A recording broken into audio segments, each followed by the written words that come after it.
lashes, they gonna be worse.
No, I'm not picking it up. Who's not picking up that baby? No.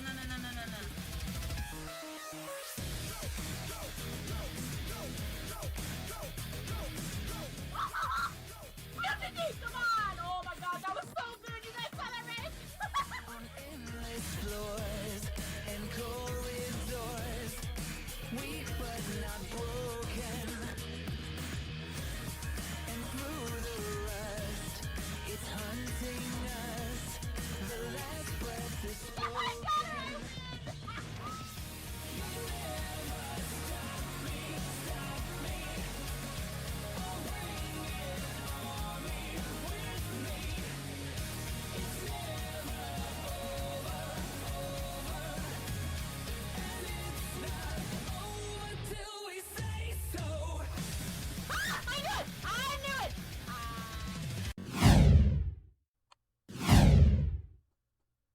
Are we good?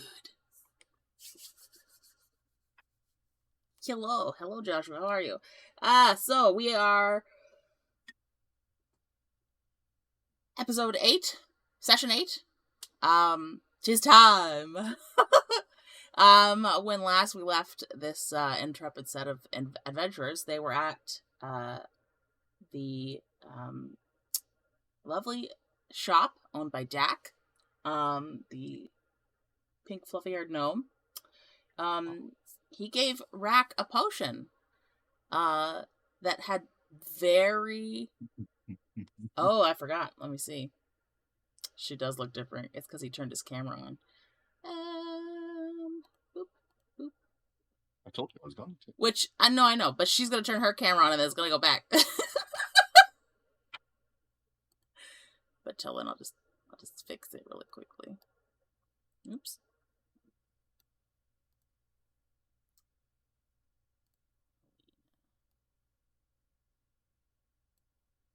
Well, she said she's turning her camera on. We'll see. There. Thank you, Goldie. So they were at Dax's shop, and Rahk's potion had the unfortunate side effect of paralysis. Not only to him, but as he stumbled in his paralysis, he touched Alina. She also became paralyzed. They're now laying down the floor.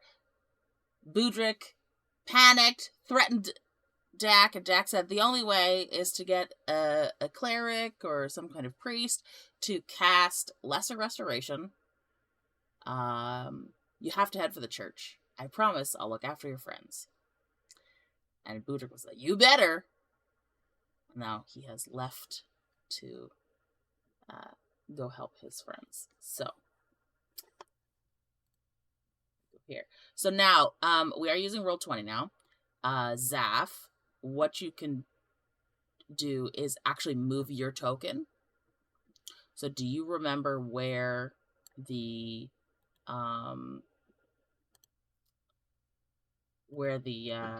church is? The big red building, right? Mm-hmm. So now you can just click and drag your character to there.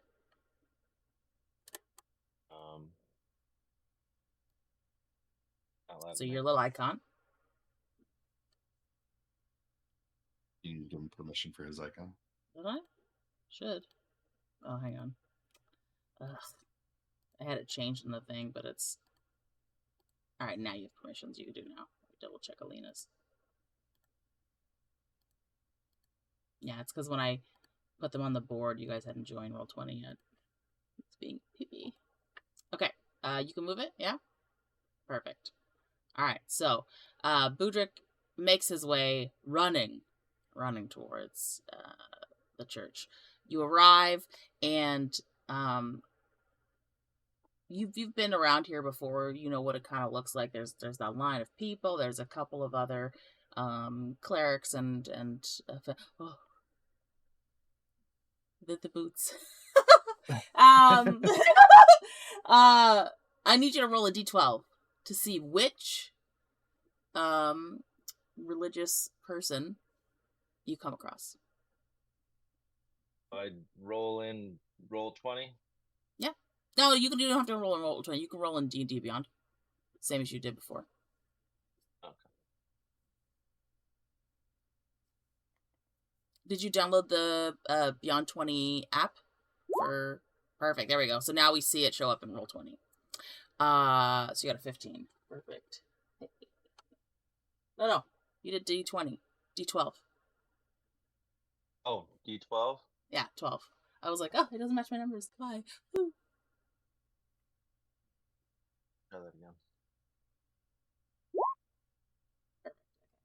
9. Oh, you're so lucky. Okay, so, the first cleric that you spot is a stout dwarven fellow, with just neat brown hair, brown beard. He is in gray and blue robes, stitched onto one of the lapels of his robes is what looks like a symbol for a wolf. What do you do? Hello. I'm in need of emergency assistance. Good day, sir. Good day, sir. I could help you surely if you have the coin, sir, to contribute to the church. I'm more than willing to offer my services. Well, I can't get my compatriots here. Can you join me? Going over to Dax's shop. Oh, how much will... Yes. What sort of services were you in need of? I will say, if it's resurrection services, it might take a little bit longer, but anything else I should be quite capable of. No, I believe they're alive. They're just paralyzed, and I don't know. Maybe there's other things going on with them. I don't know. But they're beyond my ability to heal. Sir, certainly. Would you like to lead the way, and I shall follow you there. Sure. My name is Brother Dane. By the way. Oh, I'm Budrick. Thank you for your help. No, of course. Lead the way. So, you will lead. You can drag your icon back to Dax's shop now. You can lead Brother Dane back to Dax's shop. When you arrive back, Dak is sitting right next to Rahk and right next to Alina on the floor, and the goslings are perched on his shoulders and in his hair. The ones that are in his hair are preening and cleaning themselves, and you can see they're like flittering and cleaning themselves in his hair. He looks like this, like, ooh, ooh, because he can't quite see what they're doing, and he doesn't want to move and mess anything up. But he hears the door to his shop opening. Oh, you're back! Wonderful. These birds. It's just a baby. Dax, how are they?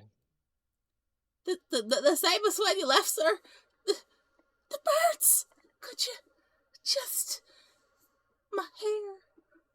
And just as he says that, one of the goslings tears a piece of his hair out and just uses it to start to build a nest. Ow! Oh, please, just a little. And Brother Dane rushes forward. Oh, sir. Oh, were these geese the ones that caused the paralysis to your friends? Whoa. And he's just going to scoop a couple of them up and put them on top of the counter. And then scoop another couple, put them on top of the counter. And as soon as the last one leaves Dax, he goes, oh, blah, blah, blah, blah. And he messes his hair up, quickly trying to dislodge said memories, I guess, of the birds on his person there. And then Brother Dane looks down at Rahk, and he looks over at Alina and he goes, oh, this is definitely paralysis. Oh, how did this happen? And he's gonna look directly at Dak, and Dak's like, we tried some of Dax's potions. consensually, he says. Consensually, but Dax continues to not have medical supplies available for when these accidents happen. I have bandages and health potions, and that's all that I required by law. Well, obviously not, considering I had to run and get help. Dax. And Brother goes, oh, it's fine, sir, it's fine. I could perform a lesser restoration for the quite paltry sum of 40 gold, and it would bring both of your friends back to full use of their limbs and faculties within mere moments, sir. Perfect. Dax would be happy to pay for that. I need to roll persuasion. Or intimidation. How are you saying this to Dak? Are you saying it like, you better pay? Or are you saying it... Okay, let's see if you're successful.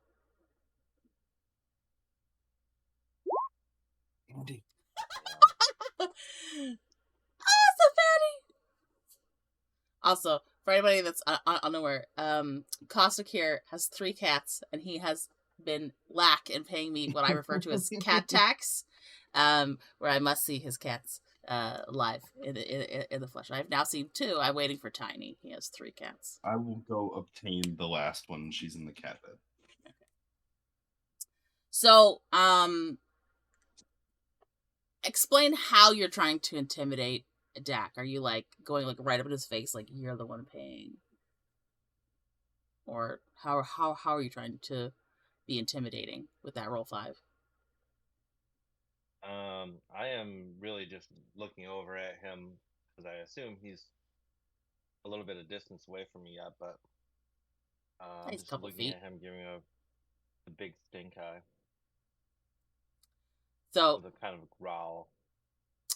Dak just goes. You just see him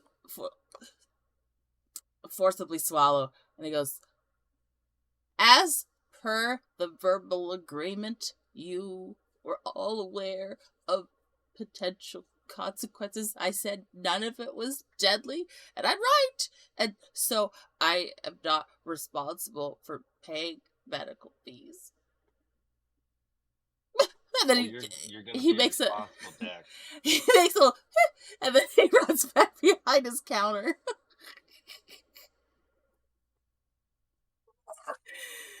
Can I now persuade him? No, you've already tried to intimidate him. I haven't tried to persuade him. Okay, you could try persuasion at disadvantage because he's now scared because you tried to intimidate him. So that means you roll twice and you take the lower one. Tiny. She's my favorite.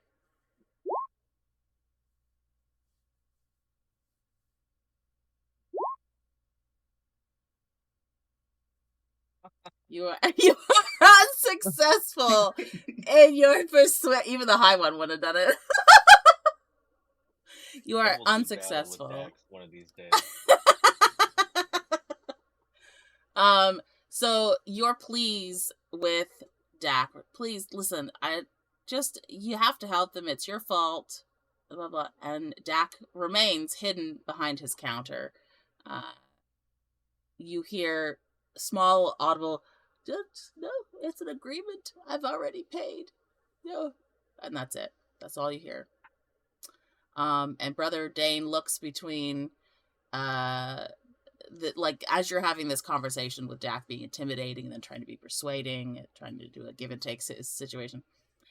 Brother Dane kneels down between Alina and Rahk and rests his shoulder on his elbow on his knee as he's sitting there, and he just goes,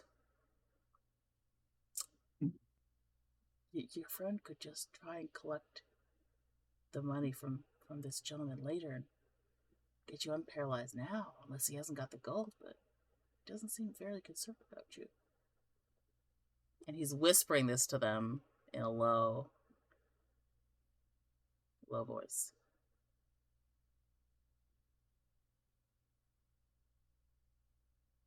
All right, Dax, you and I will have words, but yeah, I don't know if I'm coming back here again. Here's 40 gold for you. Please help my friends. Thank you. Wonderful, sir. And he's gonna just step up enough to you know how they have like the long sleeves. He's going, "Thank you, sir." And he's going to take the gold from you and then put it inside one of his sleeves. You'll just hear a little clink clink as it hits another bag or other money in his sleeve. And then he's gonna place a hand. He's gonna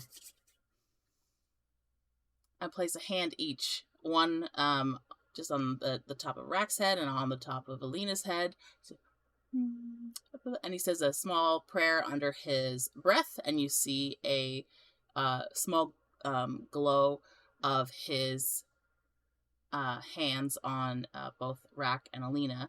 Alina and Rahk, as the paralysis wears off, in your minds, you also would hear something that sort of sounds like the sound a pack of wolves would make as they're running. So just kind of like that of like fur and little pads of feet. But that's all that you would hear, just as this cleric is touching you, and then as soon as he releases, it disappears. And you are now no longer paralyzed.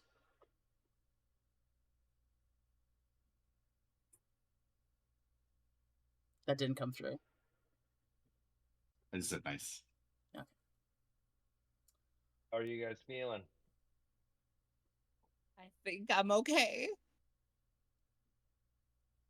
But quick question for DM. Paralysis. Are we still fully aware of what was happening the entire time? Yes, it's like you're catatonic. You can see and hear and all that stuff. You just can't move. Okay, well, I'm gonna obviously look at Boo Boo and be like, "You care about me," and then I'm gonna look at that little short, pink-haired bastard and just. You can't see him. He's hiding behind his. I know, counter. but can I see like the little fur on top of his head? No, he's a gnome. He's short. You can't see it. You would see that he went that way, so you could like in that general direction with cut eye. But okay, well, I'm just gonna kind of like peek over the counter real quick, like.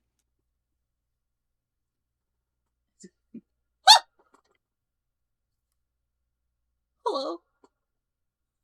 Hi. I'm just gonna go ahead and return.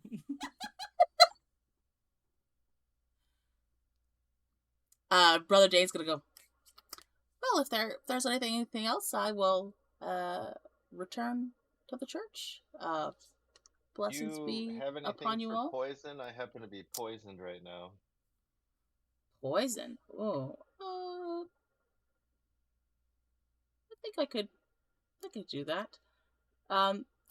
Is that that's cure wounds, right? Doesn't that do that? Hang on. One sec. Does that? If so, I can cast it myself. Didn't think it did though. No, what cure? I think it's another lesser restoration. I don't have that.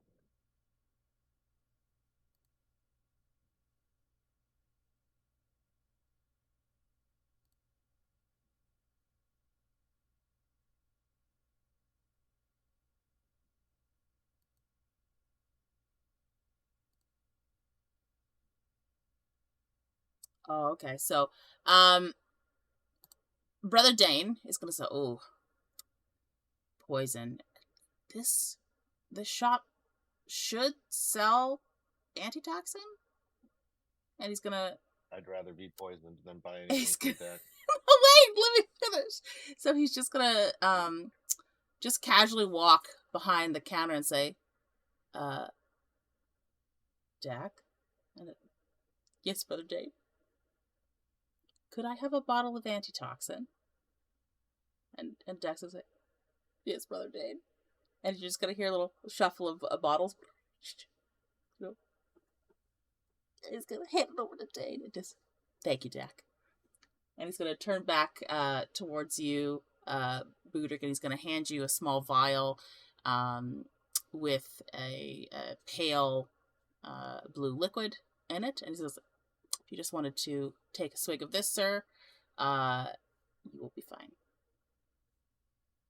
Should feel right as rain. I give the area Dax is in a sidelong look, and then I drink the potion.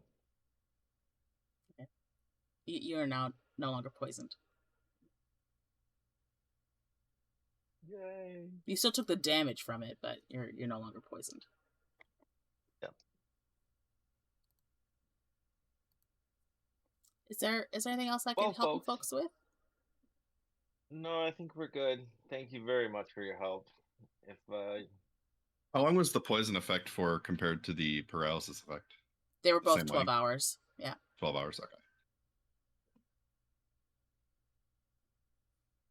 Didn't Rahk also get poisoned? He did. Yeah, he's not saying anything, I said, though.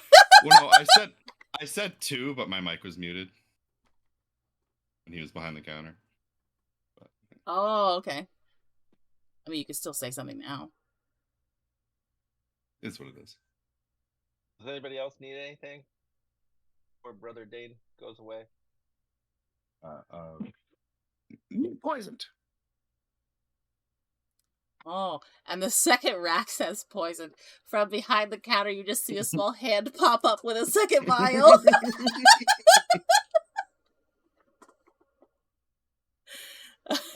And Dane looks at Rahk and says, after you, sir. Rahk will take it and just down it. Alright, so now you are no longer poisoned as well.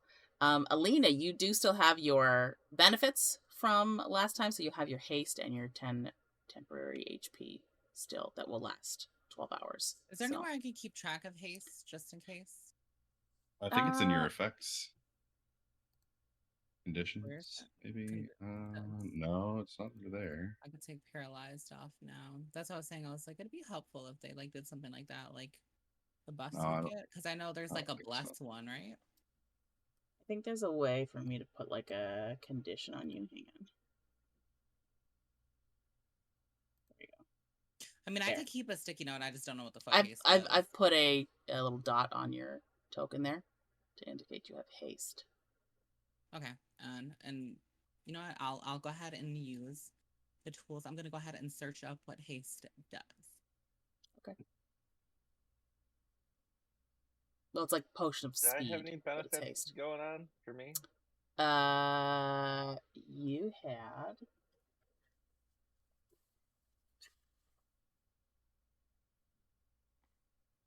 No, you just took damage. You and poor Rahk had the shit. Can I read this to you, and then can you just confirm if this is in fact the right thing? Mm-hmm. I get +2 to my, or +2 bonus to my AC.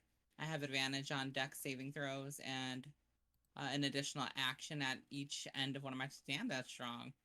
That action can only be used to take an attack, one weapon attack only, dash, disengage, hide, or use an object. Okay, fabulous. Yeah, haste is awesome. And then what time would this be ending? Just so you know. So you guys got there. at about 2 o'clock.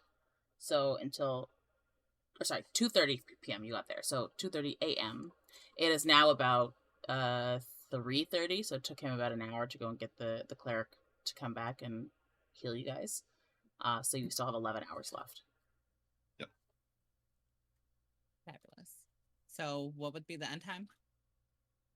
2:30 in the morning. 2:30 a.m. Thank you. All right.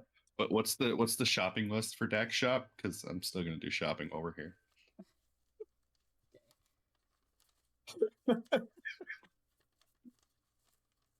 You're like, fuck you, but I'm still buying your shit. Pretty much. Okay, so he has Dust of Disappearance, Dust of Dryness, Kyotom's Ointment, Potion of Animal Friendship, Potion of Climbing. What's Kyotom's Ointment?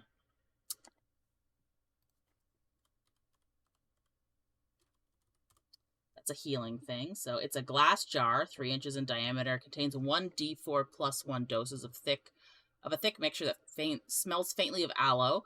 The jar and its contents weigh 1/2 pound. As an action, 1 dose of the ointment can be swallowed or applied to the skin.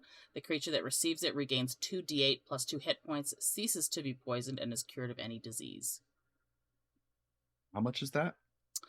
Kyotom's Ointment is 100 gold. And so when you buy it, you'll roll a d4 and add 1, and that's how many you have of it. Like how many charges kind of thing of it. So at minimum, you have 2. Which is, and then he has regular potions of healing. He has Potion of Greater Healing. And he's got Potion of Resistance for every type of resistance. How much are the potions of healing? You could buy a regular potion of healing with no detriments, that's 50 gold, or you can buy his discounted health potions, which will give you the same amount of healing as a regular potion of healing, but it has a side effect. Not necessarily bad, but like pink hair, that's a side effect, right? So you might, it's not going to be anything like terrible, right? It's not going to be like paralysis. It's not going to be, okay, it's not the same list as his. Okay. No. It's just like, it's like minor. You might like suddenly crave garlic, like that kind of thing. It's not going to be anything. It's just like RP flavor in terms of consequence. And how much are the discount ones? They're half price. So a regular potion of healing is 50 gold. It's 25 gold for his discount ones. So I'm going to buy that ointment and 4 of the discount potions. Okay, so Kyotom's Ointment is 100 gold, so that's 200 gold. Yep. Yeah, okay. So I will add 4 potions that... How much are his potions that heal poison? Oh, you said D4. Ooh, hold on. Do your thing. Sorry. There we go. Looks like that is 3. Okay, so then you'll have four uses of it. No, it was 2. Sorry, it was 2. The roll was a 2, so plus 1, so 3 total. Okay.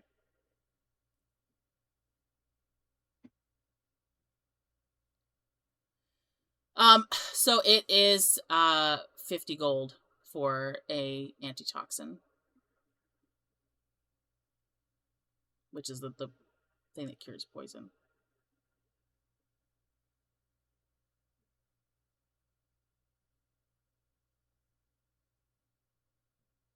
What is that? 50 gold? Mm-hmm.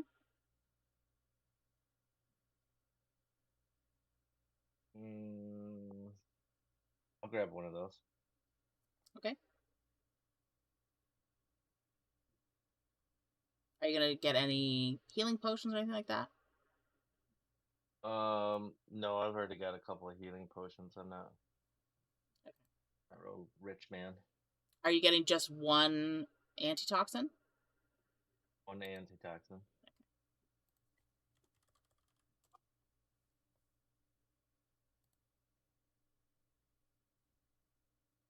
I'm adding that to your backpack. I added the And- ointment if you can add the discount potions, Andy. Yep. Alina, are you ordering anything from Dak? No. Well, She's just like, no. Fuck that. Fuck that Oh. gnome. So, is everyone done shopping then? Dax, yeah.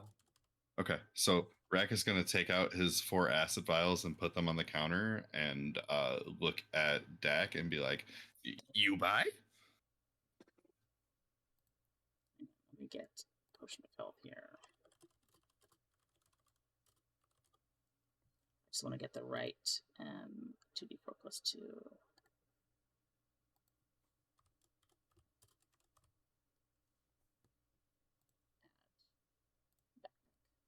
Okay. Your potions were added to your backpack.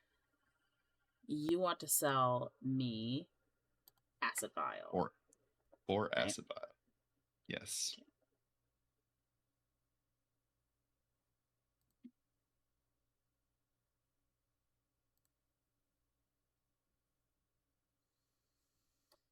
Let me get my.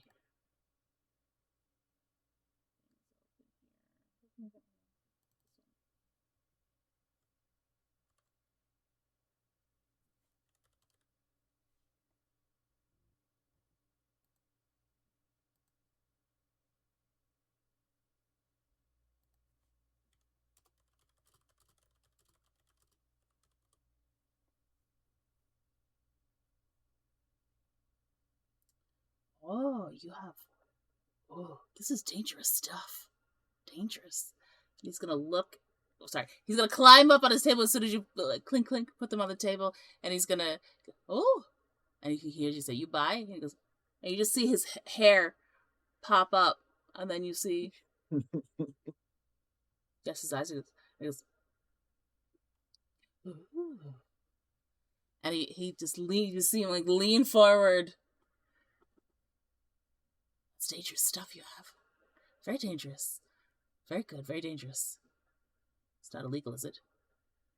And he's gonna cast his eyes around to see Brother Dane just looking at him like.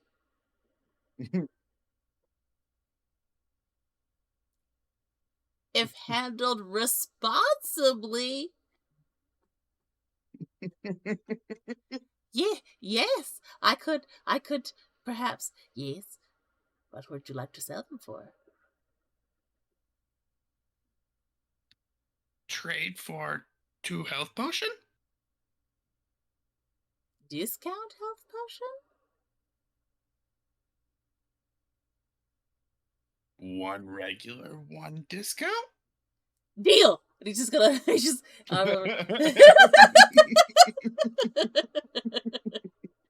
Alright, so you can add 1 to your Dax discount health potion item, and then 1, add in a potion of healing. And then remove 4 acid vials. Beautiful. He's gonna scoop up the 4 acid vials, and he's gonna hear, ooh, ooh.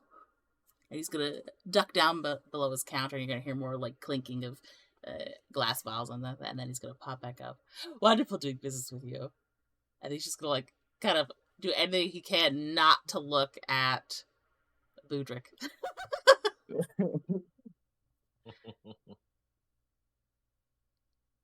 Oh, also, my fine feathered friend, your children. And he's just gonna push the goslings towards the edge of the counter. Not like perilously close, but just like, if you could, would you mind? Rahk is going to collect them and onto his shoulders. Okay. Wonderful. Well, it's a pleasure doing business with you all. Again. Do come back again tomorrow if you would like to partake in some more control group activities with potions.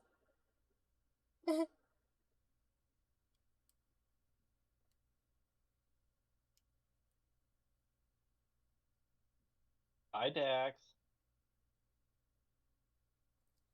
But you know you keep saying his name wrong, right? What's his name? It's Dak. like singular. Dak. It's okay. You're still cute. He keeps poisoning all my friends, so. Front. I want to lean just to kind of like register that that's what was said. So she's gonna probably die like eternally for just a second. Dies a little bit on the inside. You just see a crumpled look on her face. Okay. The three of you leave Dak's shop.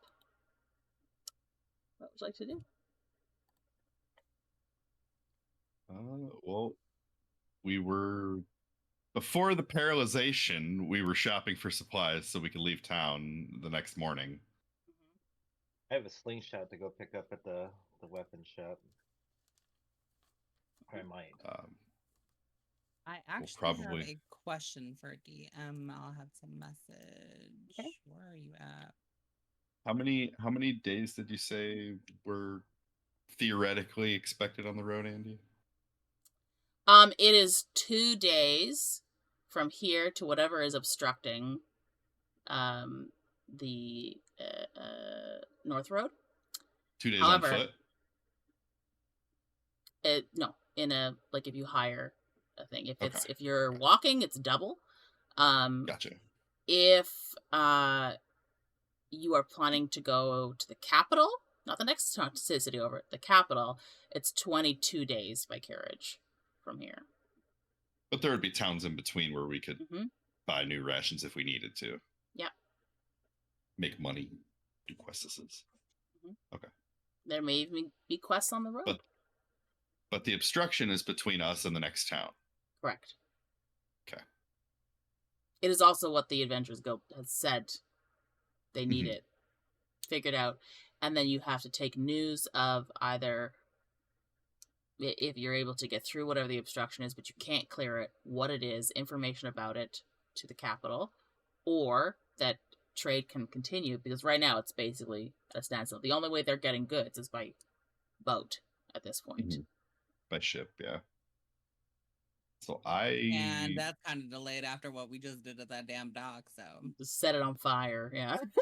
I mean, that was only one of the docks, okay? They have more than one dock. We just Uh-huh. crippled them a little bit. yeah, and then We more cut off a so than they toe. already are. Yeah, We and cut they're off a missing an toe, all right? arm. Yeah, this person's fucked up. This proverbial person of the city. Yeah, That fucked up. They all were right? It they were didn't burn down missing the one whole arm dock, from the only part of it. road, and now they're missing 2 fingers on his. He's got 3 working fingers on that. This city ready to Look. file for disability, bitch, because she Uh-huh. going through Three- it. She is going 3 through fingers it. can do a lot of work, is all I'm saying. Oh my God.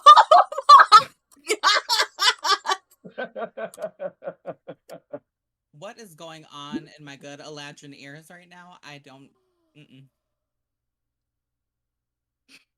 Anyways, so I will probably need to pick up a little bit more grain, but I've got enough rations. Yeah, I just need to pick up my slingshot. Alina, what do you need supply-wise? I think I might need to roam the market for a little something. Based on what I above table. Or actually, no, I could talk about it in game. I've been experimenting in the kitchen a little bit, so I think some ingredients would be good. To have some snacks along the way, you know. There you go. I wanted. Andy, where would that shop be that we discussed for that item I asked about? Hang on. Which I'll tell you item? if you don't remember. I don't remember. I probably will as soon as you say it. I just don't remember off the top of my head right now.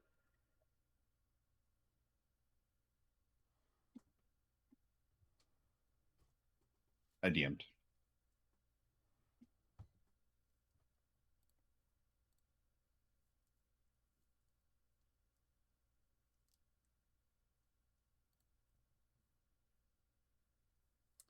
Oh. You could probably get that.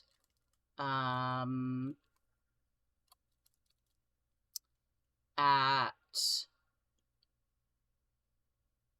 probably just like the inside market, the one that's next to the fountain. Yeah. The fountain's the big circular green oval down there, right? There. Okay. This section. Also, if you guys want to ping on the map just like that, if you hold your left click button, it'll ping it. So if you're like, I want to go here. Bing. Also, for you guys that have not used Roll20 before, the icon on the left side there, the little hand icon will let you pan around the map to like move it, right? The little arrow icon is how you move your token. Don't use You can also right click. You can also use right click if you're on the arrow for select. You can use right click to drag around the map as well. Yeah. Where did my D20 page go? Hold on. And you have the measure tool where you can say like, oh, that's how long it's going to take me to get there. That's how long it's going to take. Don't pay attention to how long it is in the city because it's a lot. Because it's fucking far. Yeah. It's a city.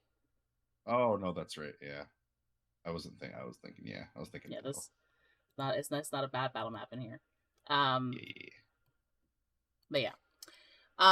So yeah, it would be at the shops that are at the front there. Which we need to go that direction anyways for pretty much everything. So just depends on what you guys want to get first.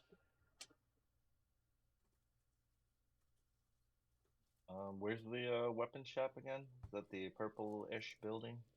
Nope. I'm sure it's down.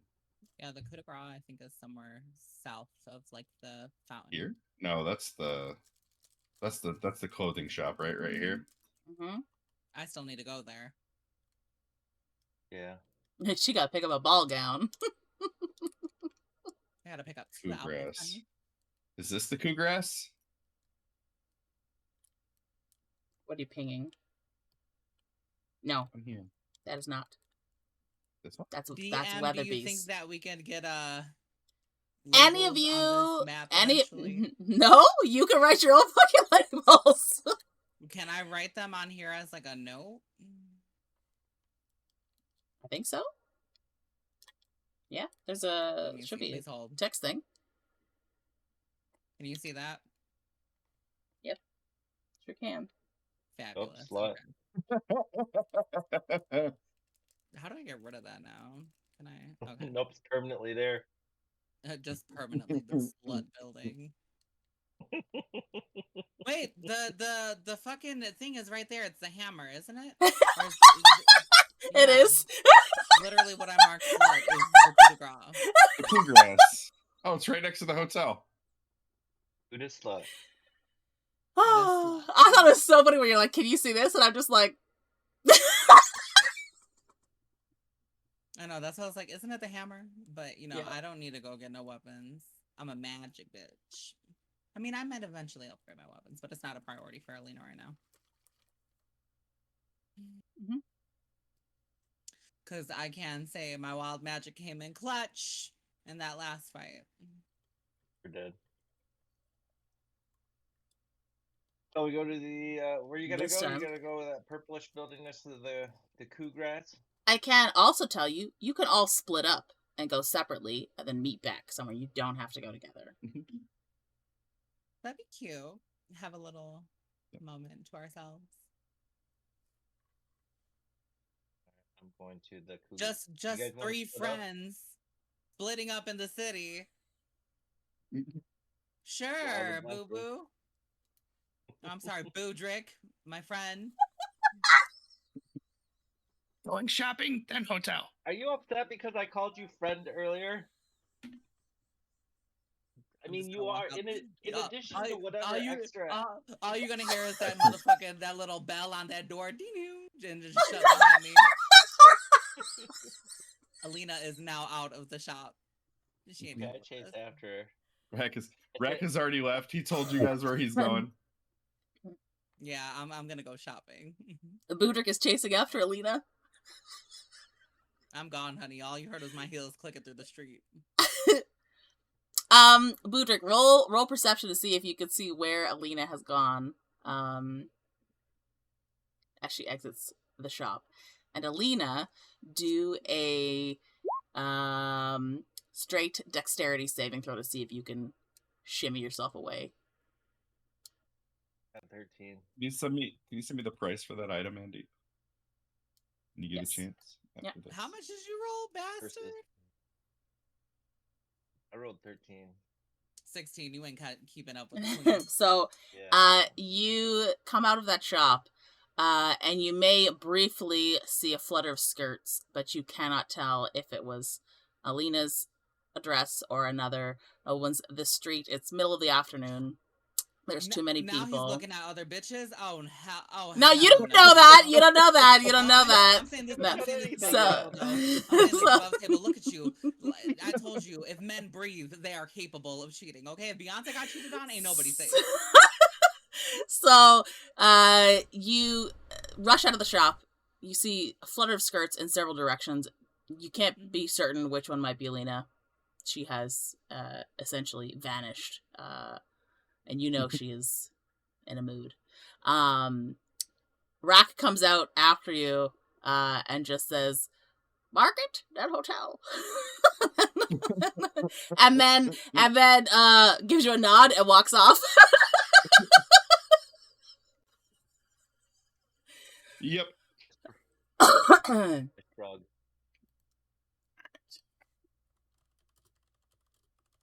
You're learning well.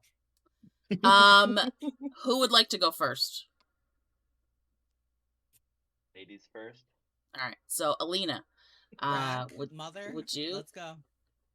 Oh, what? Oh no, you left without Rahk. You went off in a huff. You did not take that bird with you. You went by No, yourself. that's what I'm saying. Wouldn't Rahk want to go? Because Budrick said ladies first, so I was like, oh yeah, Rahk, the mother of the party. I mean, No. Rahk will go first. I don't care. You guys don't get to Oh, know I have who's to change buying your yet name anyways, tags. so... Hang on. You guys switched again. Find out, Rahk. Oh yeah, you need to reply to my DM too, by the way, Andy. Yeah, you will find out. I That's will. the whole point, but you guys don't get to know what he's buying. It's a surprise. Reply to my DM.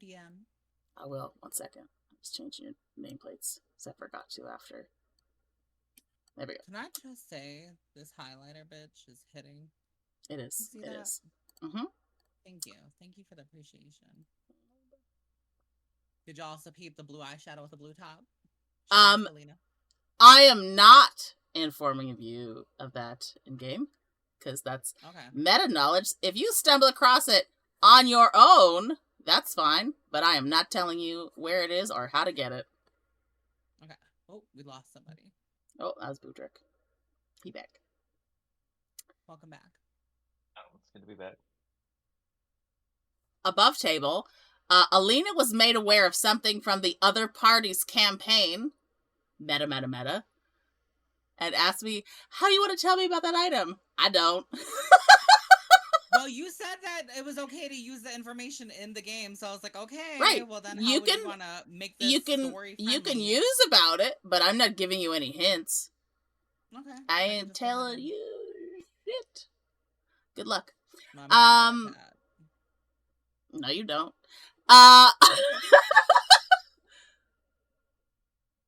Alina, where are you going first? Drag your character.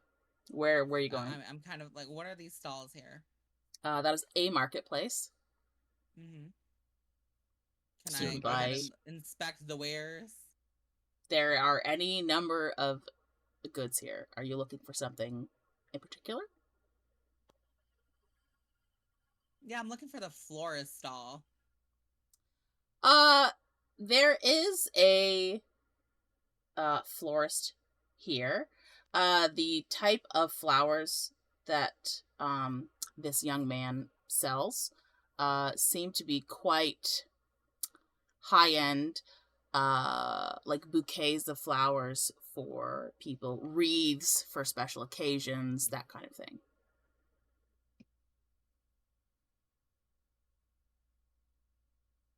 What would you like to do? Hello, sir. The young elfin man turns and pushes his spectacles up on his face. Yes, ma'am. How may I help you? Were you interested in a lovely bouquet of roses for yourself? Could you craft you a crown of daisies if you like? Oh, those sound nice. But I was looking for anything a little bit more exotic. I'm not from this city per se, so something Exotic. Like otherworldly might be interesting, other townly, other continently. I could get my hand on a carnivorous plant if that's what you're looking for. I know not everybody is sort of of the mindset to take care of one of those, given you have to feed it living creatures. But I mean, could get you one of those. Nice. What about friendly plants? What about something that would be soft to cuddle at night? Maybe like a fuzzy plant, You want a fuzzy plant? Oh no. Mm-hmm. Ew. Why would you want something? Plant? No, I don't. No. I don't think I've seen one of those. Any breed that would be fuzzy. No, I've never seen one. What, fuzzy? Like mold fuzzy? No, more like cozy, snuggly, like faux fur blanket cozy. You know what I mean? Madam, do you have a fetish? Perhaps. I'm afraid I cannot help you with that sort of thing. I saw decorative arrangements, bouquets, wreaths. Do you have an orchid? Yes. We have several orchids: white, pink, purple. What sort of blue? Do you have a blue orchid? Yes. What? Yes, I have a blue orchid. Hold a moment. He's gonna just shuffle into the back of everything. He's gonna bring out one pot of an orchid. This one's a lovely blue color, much the same as your dress. This one would match your outfit quite nicely. If this is something, it does need to be watered and taken care of in sunlight. But not direct sunlight. Orchids die in direct sunlight. That is correct. Yes. Do you have a place where this would be safe? I believe so. Well, it is 1 gold if you would like to purchase. Hell yeah, I'm purchasing this blue orchid because it's cute. Okay. So he's going to hand you this pot with this orchid in it. And take your 1 gold. I would not suggest cuddling this plant at night, madam. No, this one's just for viewing. You may crush it. Okay. This one's just to look but don't touch, I understand. Kind of like me. Visual pleasure. Perfectly reasonable. Mm-hmm. Thank you, florist. Keep an ear to the ground for a cuddle worthy plant. Would you happen to be staying in the city? I am, actually. I'm over at the Grey Dandelion. If I hear word of a cuddle plant, I will send word. Fabulous, but I don't know if I've heard of one before. All right.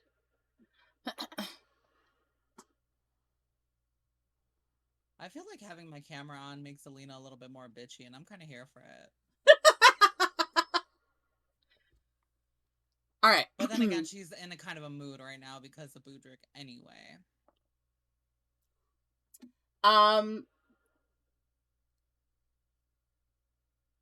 We will go with Rahk because you walked off first. Rahk, what are you doing in the meantime? He is shopping for a few items. One is the item that I DM'd you. Okay. Do me a favor, roll perception. Okay.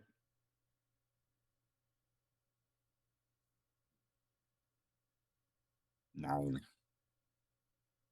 Okay. You don't notice it. All right, so you make your way into the Central Market area. What's the first thing you're looking for? The thing that you DM me about, or something else? The first thing he's going to look for is another sack of grain to make sure that he has enough feed for the goslings. Okay, so you are able to find a stall that has that. How much are you going to buy? Okay. Another week's worth. Remember how much I I was? think it. So it was like- I bought it like 3 days ago, so I think there's 4 days left. So it'd be like 11 days worth total if I bought another week. Oh. Do you remember how much I charged for it?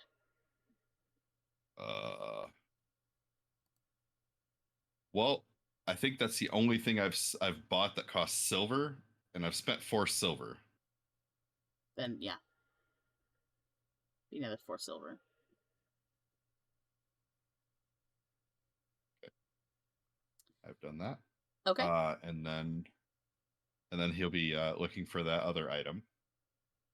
Wonderful. Is this an item that you want the others to know that you've purchased? Because you are by yourself, so you could. No, not yet. He's gonna tuck it in his backpack once he buys it to hide it for now. Okay, so it costs 30 gold. Okay. Subtract that.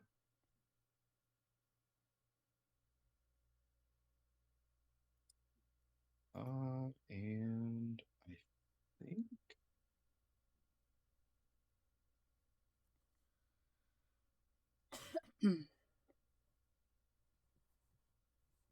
some more vials. How much are vials? Just empty glass vials. This is one gold. Yeah. That's what it says in the inventory. Okay. We'll buy 4 more of those. Okay. And then Rahk will head back to the hotel. Okay.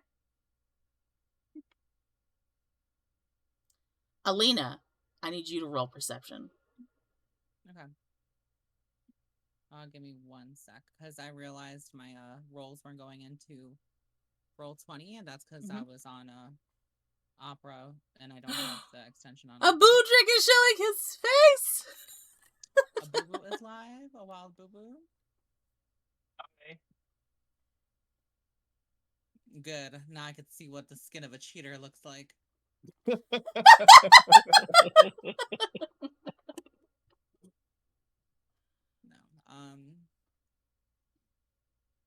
Go ahead and roll that real quick. Yes, I am a human. I just want to make sure that this comes through properly, so give me 1 sec. If Boo Boo wants to take a little moment to do his thing, then he can. Okay. Budrick, what are you doing on your solo jaunt in the city? I am going into the coup de grace to check on the slingshot that I had them working on. Okay, beautiful. So, you enter the shop. I think I added her picture.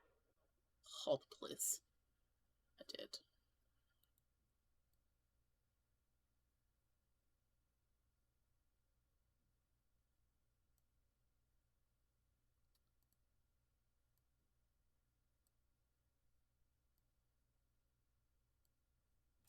And there is Marina, the shopkeep. Beautiful lady. She is at the kiln work area inside the shop. As soon as the bells of the door ding, ding, you can see her put down heavy iron tongs and whatever is currently burning in her kiln, and she takes her gloves off, lifts up the protective cover for her eyes, and says, "Oh, hello, sir. You've come back for your slingshot, I see. I was expecting you yesterday, but that's all right. I do have just give me one moment. Remind me, did you already pay for this slingshot, Budrick? I don't think you did. I don't think I did. Okay, I just wanted to double check if I was like out of my mind and my notes were wrong, but they aren't. Okay. So she's gonna wipe her hands off on the towel that's attached to her waist. And then she's going to walk behind the circular counter in the center of the shop.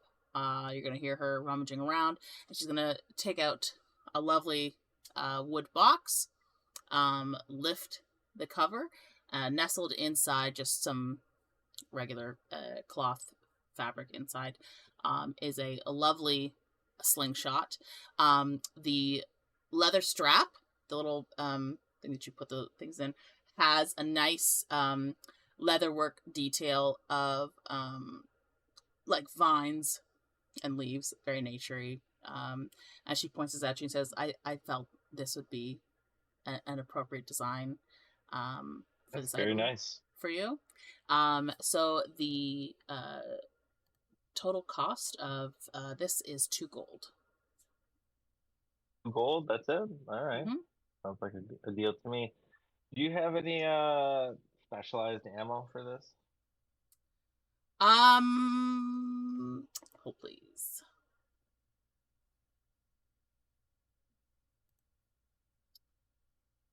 Were you looking for a specific type of like specialized ammo, or just any special Shoot ammo? some fucking ball bearings out of that.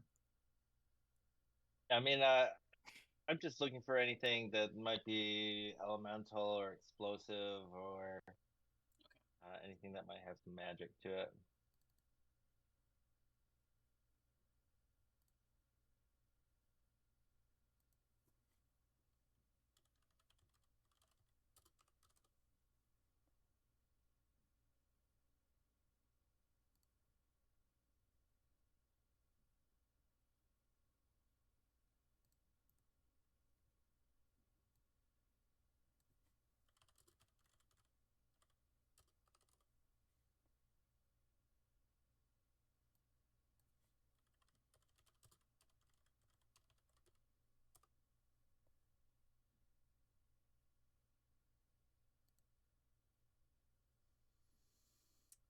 So there's regular sling bullets, which cost 4 copper. I don't know if it comes in a set. Hang on. 1d4 plus 4 bullets for 4 copper. So there's that. So for every... When you're buying it, if you want to buy multiple pouches, I won't make you do, like... If you're buying 6 pouches, I'm not going to make you roll a d4 for every pouch. Mm-hmm. So if you... Depending on how many pouches you do, 1d4 times the number of pouches that you want to do. How many shots come in each pouch? So that's the thing, is like a pouch comes with 1d4 plus 4 bullets, right? So if you want to roll a d4 now, that can determine how many come in a pouch for you. Huh?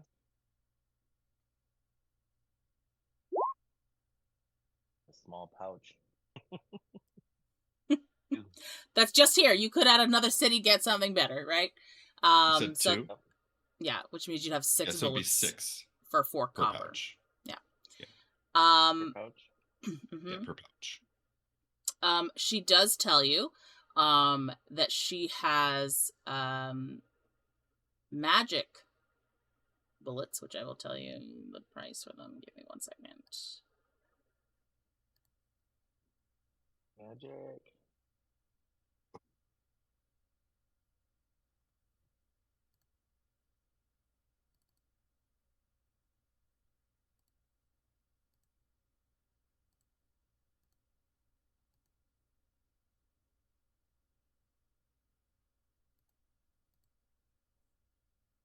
Ooh, you're not gonna be able to afford those.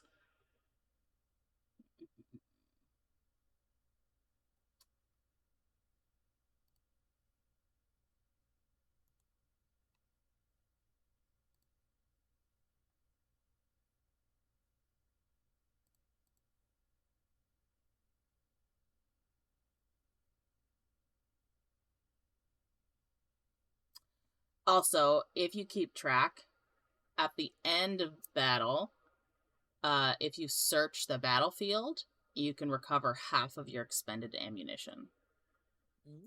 So if you remember, I'm not going to remind you.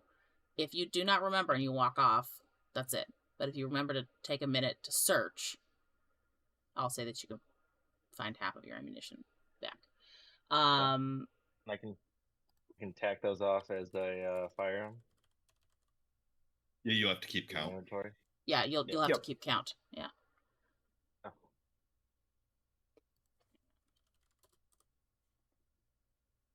The magic bullets I can't afford. You know, not right now. Okay. Not at this current point in time, honey.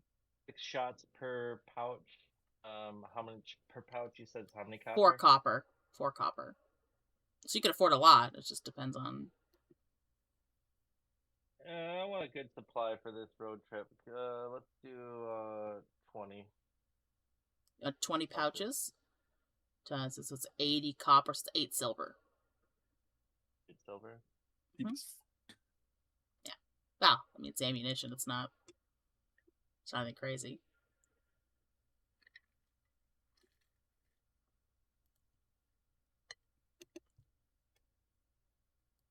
Okay, wait a minute. How do I do the conversion here? I gotta get more. So silver. 1 gold is 10 silver. Mm-hmm. So if you minus 1 gold, add 2 silver. Right? Did I say 8 or 6? 8. 8 silver, right? That's what I said? I thought you said 10. No. Yeah, you said So- 8. It's 4 silver the times cost, 20. So the it's cost is 8 or 4 silver. copper. Right? 4 So copper times 20, 8 minus- silver. Minus 1 gold, which will give you 10 silver, and then Yep, add yep, 2 yep, silver that's all to good. account for the 8 that you spent. Yeah, so there is a type of bullet called the bullets of Athelmon. It's very rare, but these bullets can cause banishment, fulguration, stunning, and tracking. But it's too expensive. How much is too expensive? Well, just on my calculator, it's like over like thousands for it. Jeez. But Per round? no, for a bag. Yeah. And a bag is So 1d4 this- plus 4? The source book says 1 bag of those very rare sling bullets is 15,000 gold. But according to Good. I have Jesus a Christ. calculator that I've been using, and according to the calculator, it is about the same. So yeah, I got this calculator so I wouldn't have to like be like, I don't know how much this is. No, I know. It's really cool because it takes into like if you have reputation, if you've negotiated, so if you've done a good persuasion check, if it's got a minor or major impact on the game, its item rarity, market factor. So like, is this item restricted? Is it like plentiful? Like, is it easily found? All that kind of stuff, which is really, it's all automated. So I just plug in the things and then boop, yay! That's pretty Anyways, Well, how much is the slingshot? the slingshot is 2 gold. It's cheap. I don't It's know not. if I took that out already, so I'll just take it out again. Let's see. I already took the silver out for the ammo.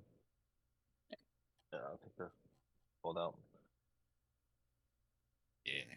So then you would Well, thank you very add. much. Did you add the sling bullets, or do you want me to do it? Can I do it? Yeah. So if you just go manage inventory, should just show up as sling. Oops. Yeah, sling bullet, and then you would Add add the equipment. amount. Yeah. So you add equipment, manage inventory, and then at the filter at the top, if you type in sling, you'll see that there's like sling bullets, add, and then you would add the amount that you have. Which would be 120. Can I add the sling as well? And it's just the common ones, so the ones that are white or gray, that version. How many bullets did I get? 120.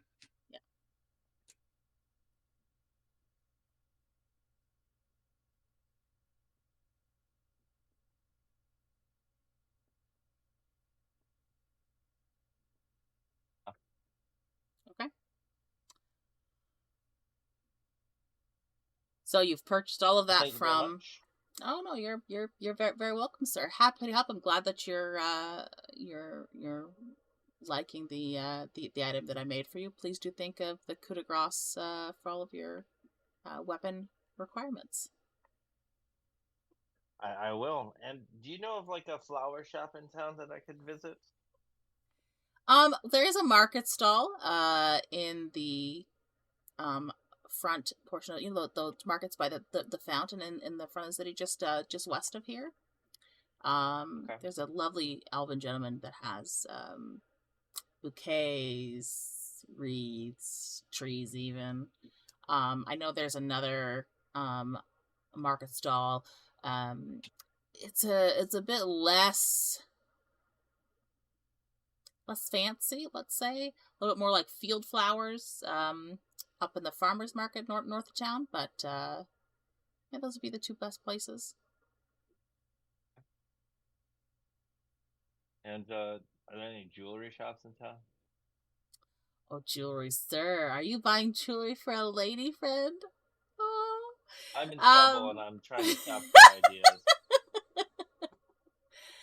Yeah, I would say your best bet is probably the Hordmore. Okay. Yeah. He'll have some lovely pieces of jewelry there. Where's that at? Do a history check. We'll see if you remember. Otherwise, you're gonna have to ask Rahk. Oh, Oh no! Okay, so you don't remember. She is going to tell you.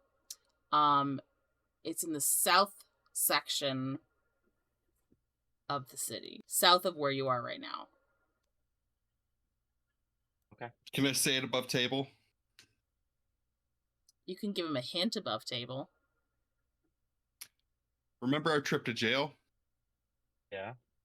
That's it. You can't say it anymore. That's the only hint you get. Yeah. So, if you would like to travel south of the weaponsmith, I will give you one option to pick a building to see if you know what it is. Otherwise, I'm going to have you spend time traveling in the south of the city to try and find it.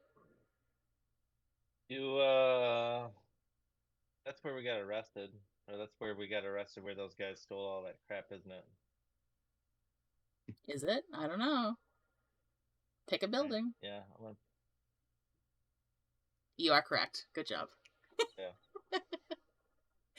So, you easily find the Hordmore with that small amount of instructions from Marina. And you get to the Hordmore. Unlike the last time you were here, and I don't know if I said this last time, but I'll say it this time. Unlike the last time when you were here, the guards that were out front, no longer there. It seems that whatever additional security was needed for the shop, gone. You enter the building. It is about, I would say, 4 o'clock in the afternoon now. You enter, and Siston, the male elf with dark hair, greets you as you enter his shop. Hello, sir. Welcome. What can I help you with today? Hello. I'm looking something that will help me get out of trouble with my lady. Oh, Do you have any, dear. like, nice jewelry, necklaces? I am going to DM you something, Budrick.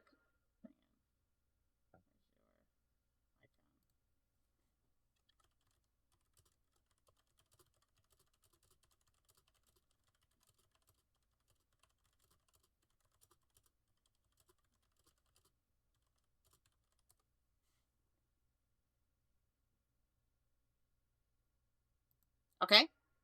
You don't know that that's what it is, but that's what it's going to be. Okay? So, Siston looks at you up and down and he goes, how in trouble are you? I don't know, to be honest. We'll err on the side of caution. I might be in a lot of trouble. How much money have you got to spend? I'm no rich man. Ooh. But I probably have a good amount of gold to give away. Not. But what's a good gold, what's a good amount? I have probably about 100 gold to play with. Okay. Let me think for a second. I do have Is your lady like a flashy sort, or is she sort of like picture of elegance? Is she prefer sort of like simple luxuries? Tell me, describe her a bit to me. Definitely she can tend to be a little bit flashy. She's definitely on the elegant side of things. Definitely not a common person that you would run onto in the street. She does really appreciate clothing and looking nice. I have a ring. It is referred to by a name, so I would think that would be something that someone of elegance would prefer, something that has a name, some sort of status, a little bit of a it's known. See how nice this is. It is actually 2 rings that come. You wear them at the same time. One of them is a silver ring with a blue turquoise inlay and 3 diamonds on it. And the second ring is almost like it's like a hook that grasps one end of the ring. It's a bit of a darker platinum, but they are meant to be worn together, either on 2 separate rings, like 2 fingers, but by the same person. It's not meant to be like 2 people wear it. It's meant fashion state wise for a single individual. I could sell you the set for 60 gold. Do they have any special qualities about them? I do know that anybody magically inclined could use it as a spell focus. And I know that there is...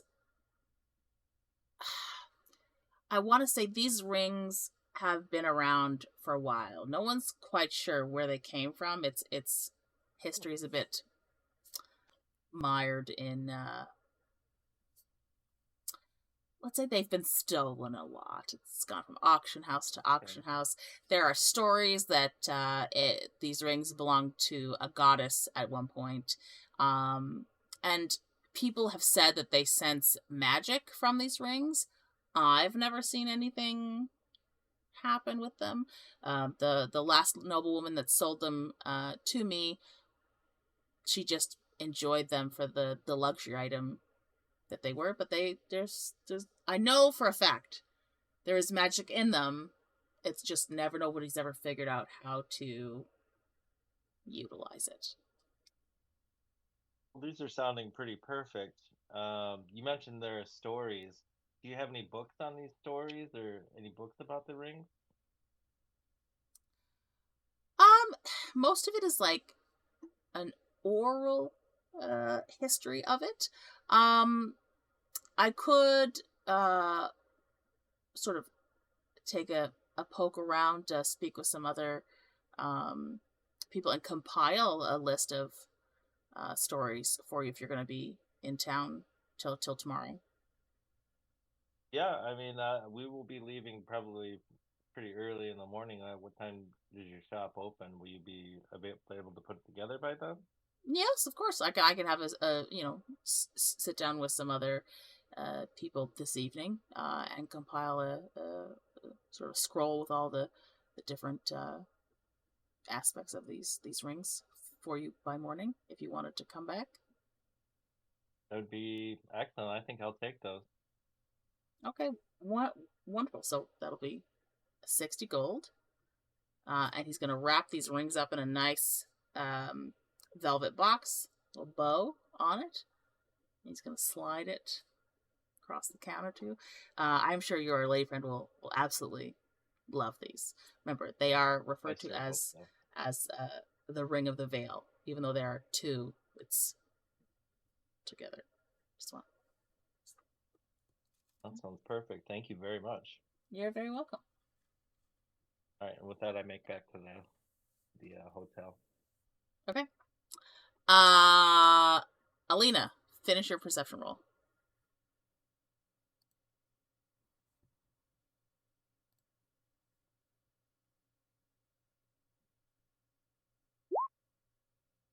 Ooh, wonderful.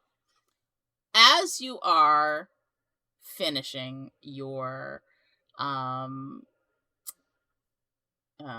shopping at this florist, getting your orchid, just out of the corner of your eye, you watch Rahk walk out of the marketplace.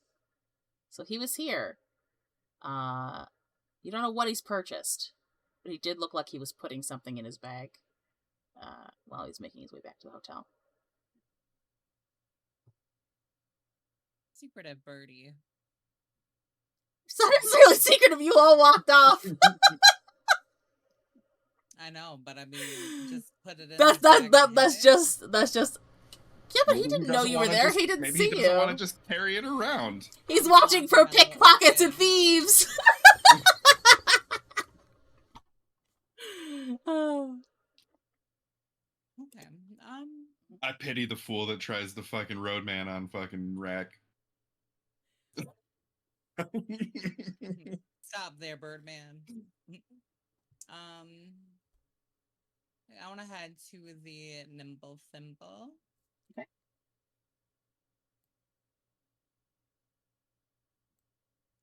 And I believe I already sent you an image of this dress, right? A long while ago. Maybe? Let me scroll back up. Halt, please.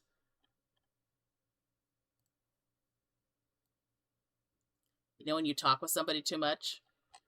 It's like that. Mm-hmm. It's okay, I'm sorting through it. Girl, excuse me? Oh. I sent you Positive like I did. 12 pages of pictures. Okay. It was definitely before we started Once Human. Oh, blah, blah, blah. Oh, I think I found it. Was this it?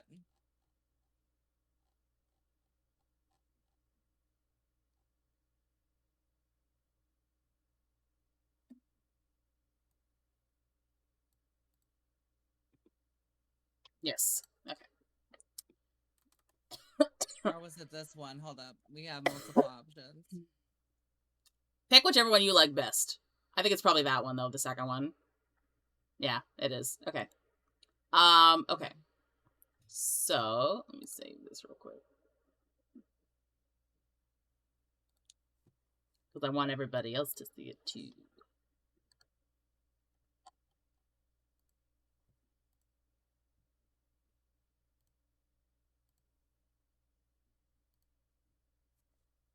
So, you return to the Nimble Thimble.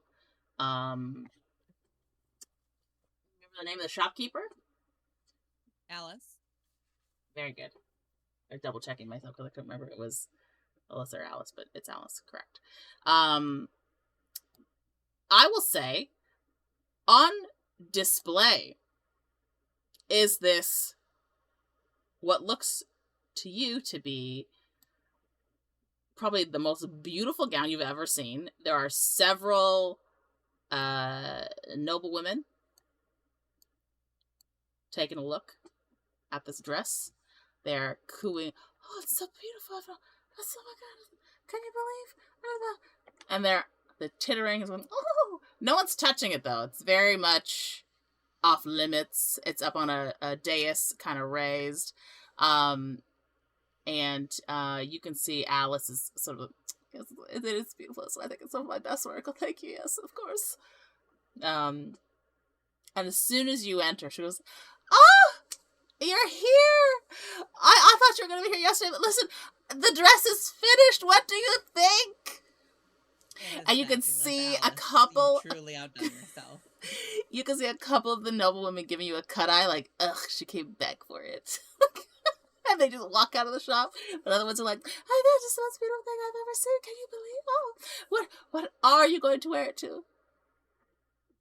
I believe there was an event at the Capitol eventually, so that's kind of what I had my eye on before. Oh, yes. Oh, stunning. You will, Belle of the Ball for sure. For sure. Oh, yes. And Alice is like, listen, I could place this inside a box for you. Is that all right if I neatly pack this away for you? Mm-hmm. And do you have the matching gentleman's outfit as well?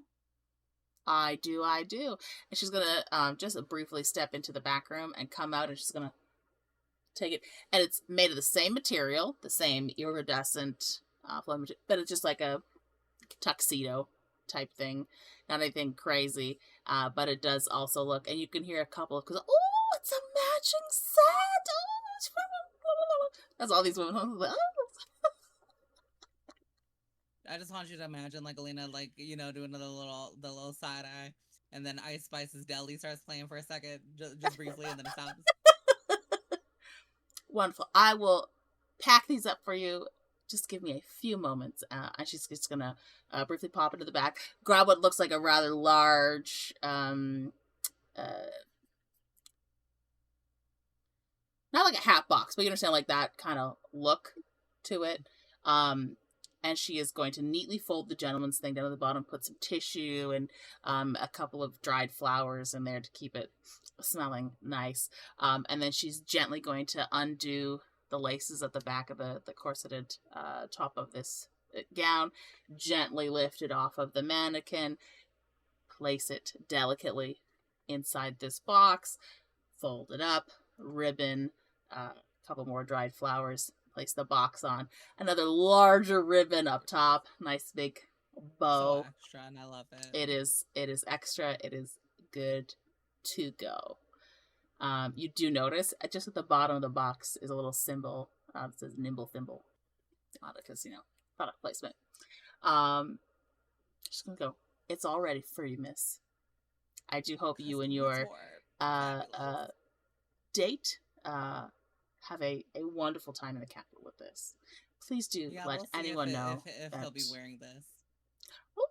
Well, who's to say you have to go with that gentleman? I'm sure any other gentleman would be just as happy. Mm-hmm. They will have to fit the same suit, but if you find someone of a similar build, you could take them as well. Thank you again. Oh, you're more than welcome. As I said, this piece was chef's kiss. Like some of my best work. To my Discord soundboard. Yeah. Can you play the Christian Deli entrance sound? I want to give the look at them bitches one more time.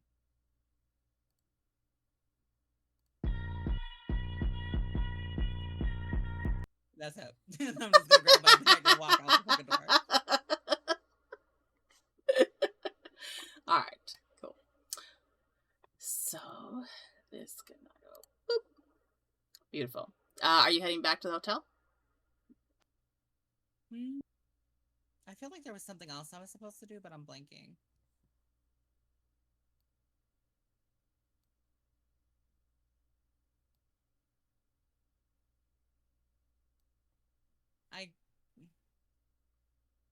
I guess. Yeah, I guess I'm ready. Okay, so you take your large box and your orchid.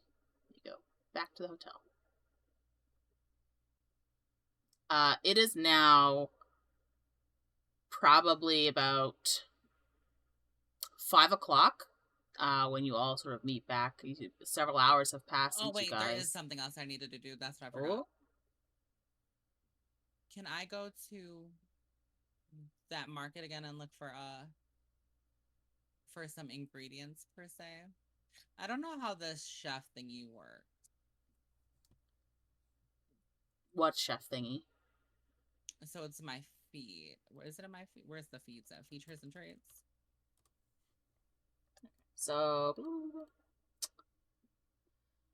you increase your Constitution or Wisdom score by 1. You gain proficiency with cook's utensils if you don't already have it. So is that what you're looking for? Is cook's utensils? Mm-hmm. Okay. And then as part of the short rest, like ingredients for this food. Yes. Or just the utensils? Okay. You need both. So do you know what kind of ingredients you want? I want something really cute. So then something that would probably not require Well, I mean, that's what the utensils are for, right? So the utensils are how you cook it. What you cook is different.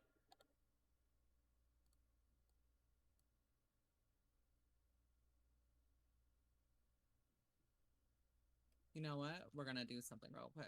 Let's see.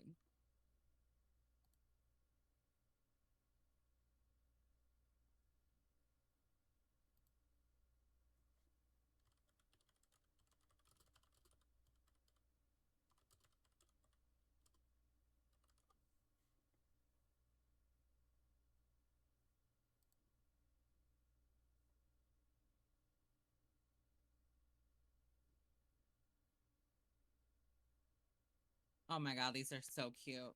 Okay. Oh my god, they're speaking to me. ChatGPT is an icon. I think I'm going to get the ingredients for Moonlit Berry Tarts. Which is, let's see.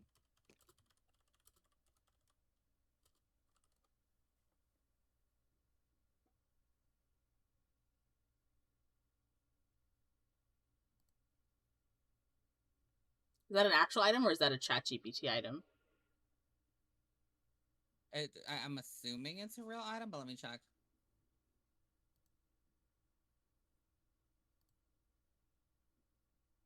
I mean, they're just called tarts, but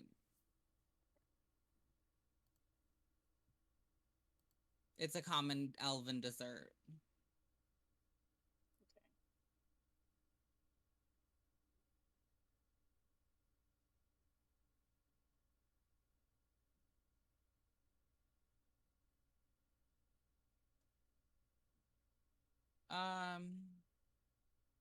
Yeah, so I would say you probably need like flour, water.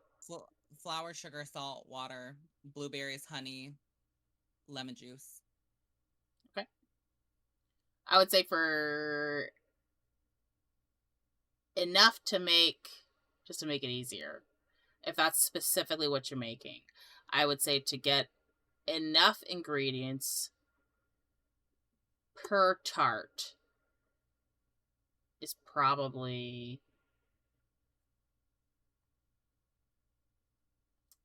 let's say 25 copper. Okay. So not expensive. I will tell you, every time you cook, you have to do a roll to see how well you've cooked it. Okay. So you do gain proficiency.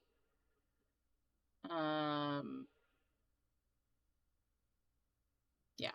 So basically what that is that with an hour of work, when you finish a long rest, you can cook a number of the treats equal to your proficiency bonus, which for Alina is, oh please,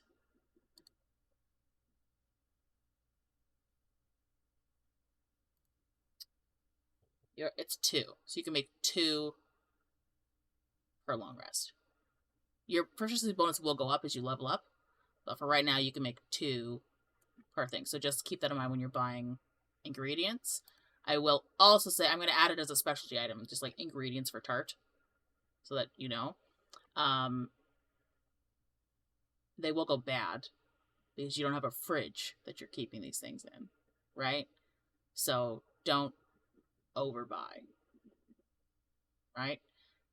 I would say you probably have. I'll be generous and say they'll be good for a week, and then I wouldn't suggest cooking with any of it. Okay. It's kind of a lot, but I can go over it with you after. Yeah. Yeah, but the treats themselves last for 8 hours after being made. The person that eats it will gain temporary hit points equal to your proficiency bonus, right? So like if you made 2 at the end of a long rest, you ate 1 and Budrick ate 1, you would each get +2 temporary hit points, right? You don't have to eat them right away. Like you could just, up till 8 hours after you finish your rest, you could eat them. and gain that HP. You can also, I have a thing here where when you roll a d6. There is an effect bonus to it when you consume it. So if you roll poorly, you get less hit points. So like basically if you made it and it's fucking disgusting, it's rotten, that's a not one, right? You get no additional hit points. You do gain, I ate something, so I'm not going to starve to death, but it tastes nasty. It didn't work out. But if you make something that's amazing, and you hit a d6, you add 4, so you get 6 temporary HP each for it. So it depends on how well you roll. Okay. But that's for something we can go over after. Are you purchasing any ingredients right now? Mm-hmm. How many? And the cooked utensils. Right.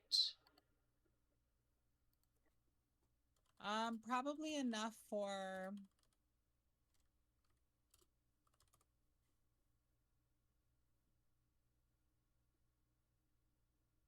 probably 3 meals, like 3 preparations of 2. Okay, so that's 75 copper. Which is 7 silver, 5 copper. And it's 1 gold for the cook's utensils. Okay, so 1 gold, 7 silver, and then 5 copper. I need to break this. How many? 10 for everything up. So 10 copper is 1 silver, 10 silver is 1 gold, yada, yada, yada. So 10 silver would turn into 100 copper. Hold up, please hold. So -1, then +14, then -5. Okay, there we go. Got it. I've added the cook's utensils, and now I'm going to add a custom item for you. Tart. Ingredients. You said you're buying 4? Enough right? To make 3 servings, so 6? 3 right? 3 times. No, so the ingredients is like 1 cook, right? So it would make 2. Right? Okay. So as your proficiency gets better, you're a little bit more savvy in terms of how you cook. You don't waste as many materials, that kind of thing. So each cook is 25. It's not going to cost a lot, but it's still kind of like you have to spend that time doing it, right? Because like you wake up from a long rest and it's going to take you an hour to cook. So, but you're also allowed, so I think you don't actually need a full rest, right? You have a half rest? Magical sleep. Is that it? I have a defense against magical sleep. Oh, so you do need a full rest, like full 6 to 8 hours? Probably. You don't do that elven... Let me see. Half of the sleep?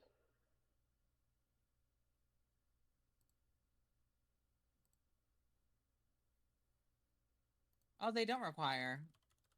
It's, they use a rest called trance. I didn't fucking know about this. Yeah, you only need 4 hours to get the benefits of a full rest. Fascinating. I didn't know that.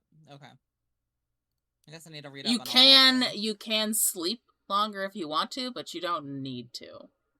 Right? If RP calls for it, I guess. It will, because this is where you're camping out. A watch needs to be done. Otherwise, your camp gonna get set upon. Okay. Cool. So, you've purchased the ingredients. You've purchased the utensils. Now you're heading back to, the hotel? Yeah. Okay. Also, I think it's really funny, Caustic, that you're, like, so far leaned back, and then your background is the chilling out Discord dude. Okay.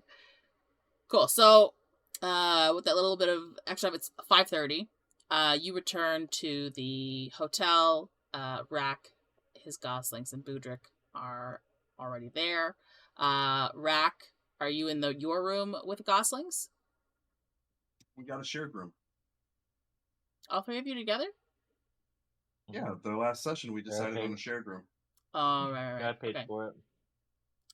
So you guys are in the room, and Alina has returned. She's the last one to arrive. I will say Rahk was probably first to get back because he didn't have to travel as far. And then Budrick, you came in after him, and Alina is maybe like 20 more minutes behind you, Budrick, coming back. So Are we starting when Rahk Alina and comes back? Budrick, do you want to have any kind of RP leading up to when Alina comes back? Or are you good with just she walks in and y'all talk? Do you want to have you want to have a bro moment? You want to have a bro moment before Alina comes back? Well, how much Bonding bro is moment you're important. gonna get out of Rahk, but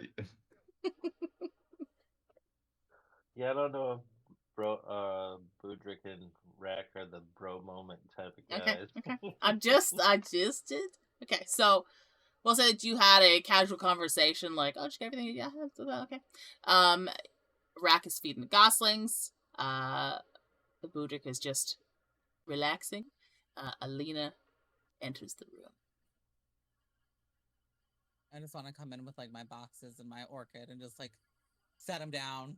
Like, long day at the market.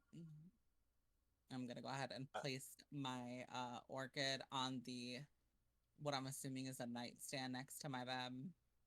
Make sure it's adjusted cutely, not directly in sunlight. I'm gonna go ahead and water it a little bit. And also, What are you watering it with? What am I watering it with?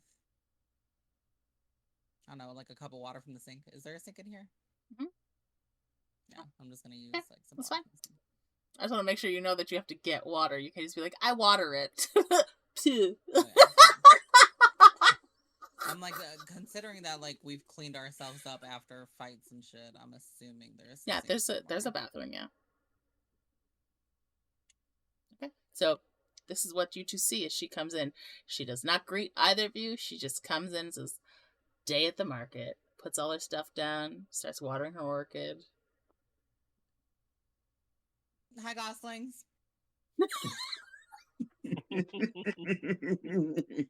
You get a small cheep, cheep, cheep. And then they continue to eat their... Oh, yeah, and here you go, Rahk. And I'm going to go ahead and give him a strip of that bacon. Oh, good! You didn't forget! Beautiful.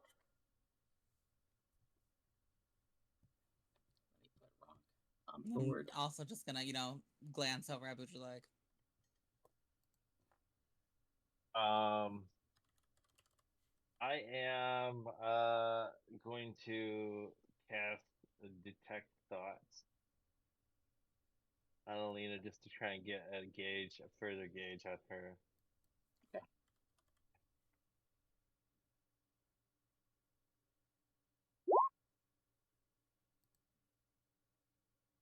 Am I picking up any thoughts? I have to do a wisdom saving throw. Yeah.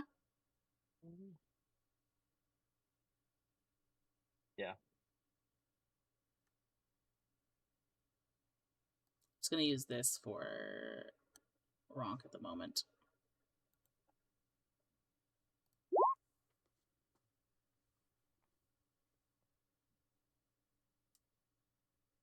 Does that beat the wisdom save for detect thoughts? Let me see. I don't think so. It says DC 14, so I then think he no. wins. So, Yeah. Alina, tell Budrick what you're thinking. Thoughts that he would pick up on the surface of your brain right now. Look at him wiggle his eyebrows like. Question: does detect thoughts have a verbal or somatic component? Does not say. Components, it says B, S, or M. So It's all three. Okay. Copper. So I know that your thing makes it so there's no material component. So, Alina, do a perception check.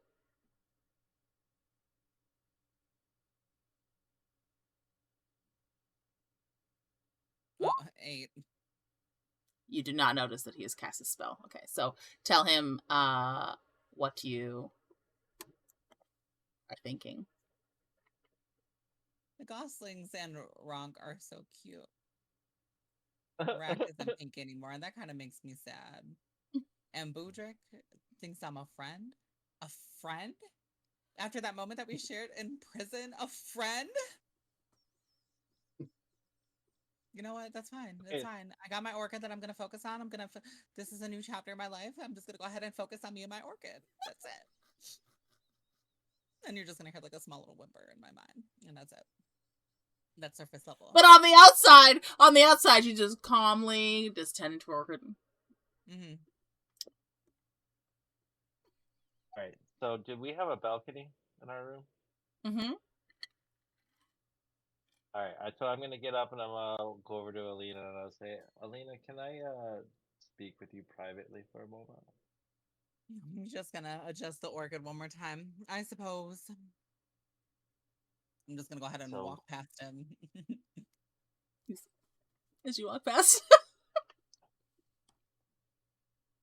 Hair flips. All right, so we go out on the balcony and I turn to her and I say, Alina, it seems like you're a little bit upset with me lately, and I don't know what you're talking about. Okay. Well, let me just say that if I happen to upset you by calling you a friend earlier, just know that you are beyond whatever else that we have. You're also a friend, and so if I refer to you that way, I'm not trying to say that you're less than what we are, just that you're also a friend. But I thought you might be mad at me, so I went out shopping for something to maybe cheer you up, and I happened to find something that I think will really suit you and kind of make you look extra fabulous. And so I pull out my box, then I hand her the box. And is Detect Thought still going? Is it what? Is Detect It Thought lasts for still 1 going? minute. No. Is it still a minute? Okay. Okay. It would have been funny, but okay. I hand you the box, and I said, "This is called the Veil of the Ring." Ring of the Veil. No, I'm gonna share anyway. Alina literally thought he was about to propose, and I'm like, "Holy shit, it's happening! It's happening! It's happening so soon, so soon." This is just a gift between the two of us. Something I saw and I thought you'd really like, and it's called the Veil. Is that what it's called? Ring of the Veil. Ring of the Veil. It's called Ring of the Veil. 2 rings I know, but you're supposed to wear them together. It had some kind of magical properties to it, but I'm not really sure. There's stories that say that it might have been worn by a goddess. I'm not sure. But tomorrow morning tomorrow morning I'm going to pick up some more literature about it so we can maybe learn some more about what it does and what it is for you. Can I do an Arcana check? You can, but I'm gonna tell you, you don't know. You're not gonna be able to tell what it is yet. Can I gather something about it? I will tell you above table. This is your special item. Huh? This is your special item. Yeah, this is your special item. Okay, well I got 9, so I probably don't know shit. No, I am adding it to That's your accurate. inventory right now. You.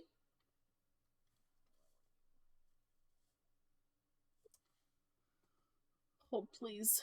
I'm looking for something.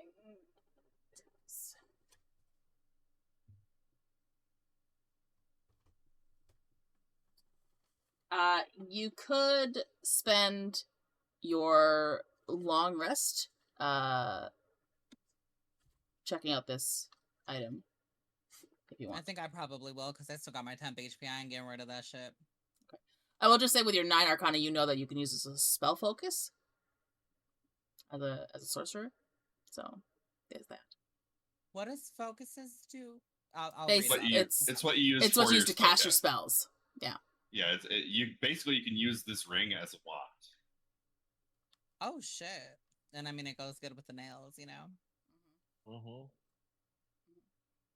For anybody Well, thank you. watching above table, I homebrewed specific items for every member of each campaign.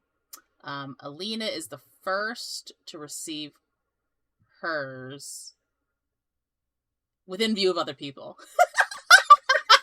Others may already have it, which they know, but it has not come out yet. That's exciting. Mhm. Well, thank you, Boo Boo. That's sweet of you. And I do I accept. Uh-huh. I just want to let you know that you are definitely more than a friend to me. Thank you. I got you something too. And Oh, I'm you gonna go did? ahead and yes, I'm gonna go grab my box that has Wait, Rahk, are you?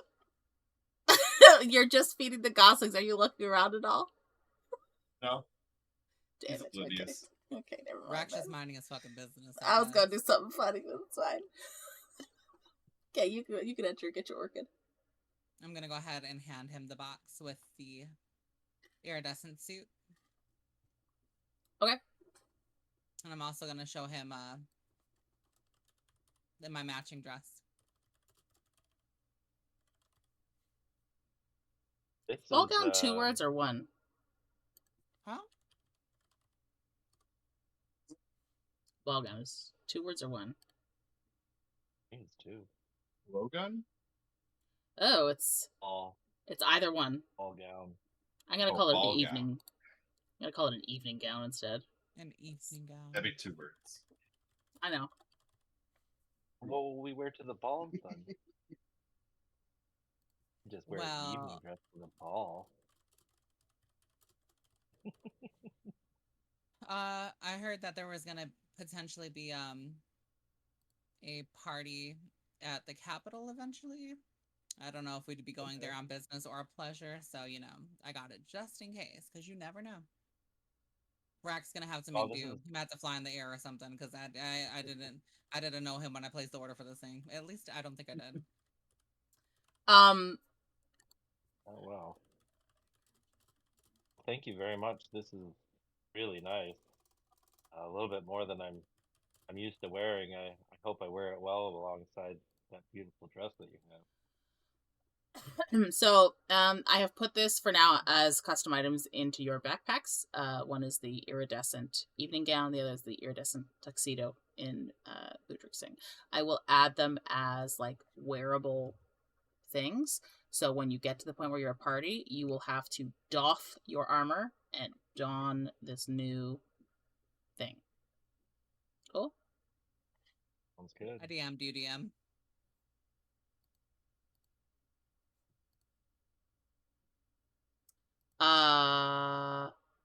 Why would that happen?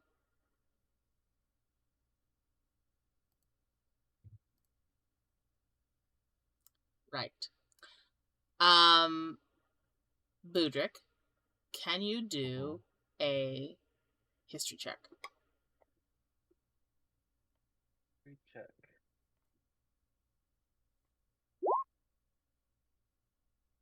Wow. So, you will recall that even though this is an iridescent material, there is one color that stands out more than the others. It is your favorite color. Oh. I have a favorite color. You told her one when you she had it crafted. Sorry, that's above table. That's above table. Oh, okay. I literally have it like in one of my first notes for Boo Boo was like his favorite color is green. It was like the first or second session we played together, and I saved that and I ordered this fucking color specifically for you, even though I don't like green. That was I don't know how many weeks ago. Yeah, well, guess what? Like, I like Off the green. dome. So I like green. back on table. Really beautiful green. You realize that it is in your favorite color, and you get the sense that she did that specifically for you. This is really nice. Thank you very much. Green is a fantastic green. My favorite color. Oh, damn. I knew I forgot something in the market. I'm saying that in game. What did you forget? I needed to refresh my cosmetics. Oh. Well, we can stop on the way out tomorrow morning. Do you know when that party was? I think The it's 3 party- days from the day that we were told. So how many days since then? Probably not. No, I didn't give you Probably a not date 20. for when it would be. But Yeah, it I'm is sure several weeks if in the it's future. a big event, yeah, then I'm sure. Above table, it's an event that won't happen until you get to the city, so don't worry about it. Okay, New Year event, bitch. I thought the party was happening in this city. No, capital. Capital. Oh, okay. Oh, yeah, she's prepared, honey. She is prepared. I was just very impressed with the fact that she's preparing for a party that's not going to happen for what is essentially going to be months in our time. But she was like, I saw a deal, and I'm taking it. Okay. All right. Well, thank you very much, and You're welcome. I didn't get anything for Rahk. It's okay. I got something for him. Oh, okay. He'll enjoy it. Will he? I hope if I roll good. It's shiny. He'll enjoy it. No, it's tasty. Oh, he'll enjoy that too.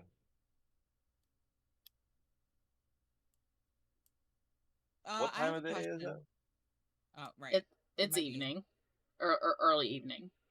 Like 6-ish, 7-ish. Yeah. I can't remember if you do it in your campaign. Do long rests reset temporary HP? Yes. Okay. Well, what about trances as well? Yes, it still counts as a long rest. Okay, well, I ain't resting for shit then. Your temporary HP will disappear at 2:30 in the morning. Yeah.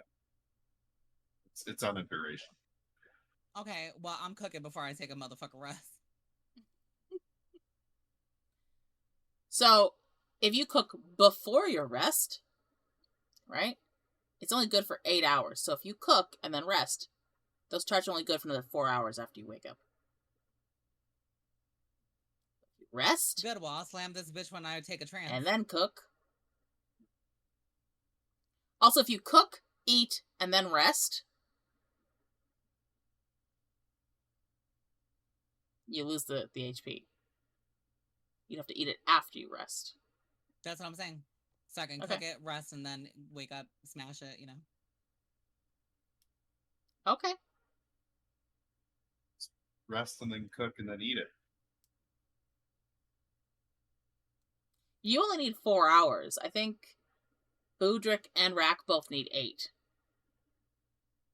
So you could sleep first, cook it while they're still sleeping, and then have it ready when they wake up. That's up to you. Because you only have to spend an hour. I know that cooking. part. I'm just talking about for me. Oh, for you specifically. So you want to cook it and eat it so they can't see that you're cooking and eating it. Oh, no. I don't mind. I'm going to be giving it to them in the morning too, but I'm trying to make it optimal so I have temp HP as well as they do, because I'm assuming this trip is going to be dangerous. Yes, but What's the optimal and we all have 10 HP? Would we just all eat at the same time? You can only make 2 at a time per long rest. But then again, a lot of the times Rahk and Budrick are in front of me, so I'll just probably feed them. Above table, Budrick has a way to get his own temporary HP. What? With his wild shape. When he becomes another animal, he gains their HP on top of his. But the I new got rules? this. No, that's how it's always been. When you wild shape, you take the HP of the creature you've turned into, and then when you're reduced to 0 on that HP table, you revert back to your druid form, and you then any additional damage cuts into that HP. But it's the same thing happened when you were the horse. Yeah. Okay. I thought you were saying something else. So you're saying that we got a combined, and it is kind of combined, but It is combined, like, yeah. wait a minute. So, like, if you turn into an animal that has 10 HP, and you have 20 HP, in order for you to get downed, you would have to lose 30 HP. Because you would cut through the 10 of the animal, the 20 of your HP, and then downed. Right? So there is a way for Technically, I could wild you... shape again. Correct. Yep. If you have the charge. Yeah. They can't... Well, actually, you know what? With your new ability, you could, while you're in wild shape, common language into their... like the feat that you picked up, right? The telepathy. You could use that while you're wild shaped. Yep. Because it's not a spell; it's an ability. I can also have that. I also have Cure Wounds, which you guys have seen me use before. You cannot cast that spell while in animal form. No, I know that, but I can also heal myself. So yeah.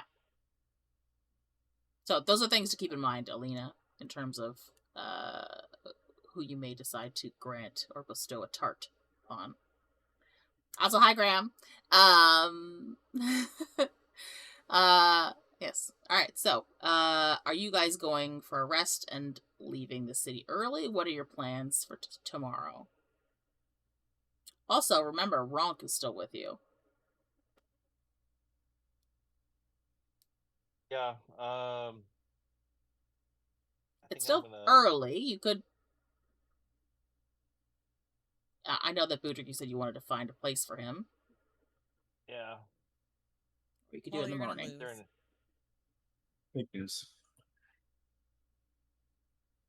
I think I'm gonna go out for a little bit and see if I can find Rahk a new home. Why are you gonna get rid of Rahk? Well, I don't think Rahk wants to be around me anymore. He watched me kill his best friend. But he's a cute his puppy, brother. And I kind of want to I want to hold him and snuggle him a little bit.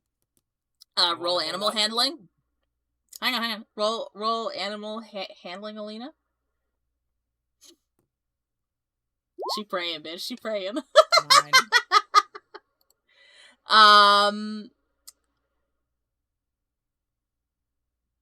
Can to I everybody advantage considering that I gave him bacon? No.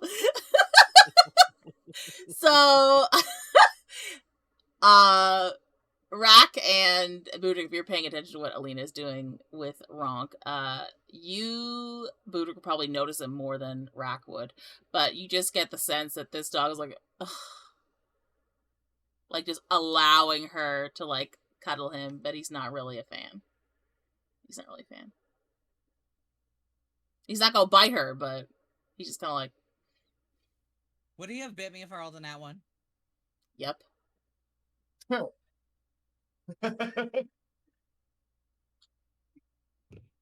I'm gonna cast Speak with Animals, and I'm gonna talk to Rahk, and I say, "Hey, Rahk, how's your day? How you been feeling? Maybe if I had my brother here, I would have a better day, but somebody killed him."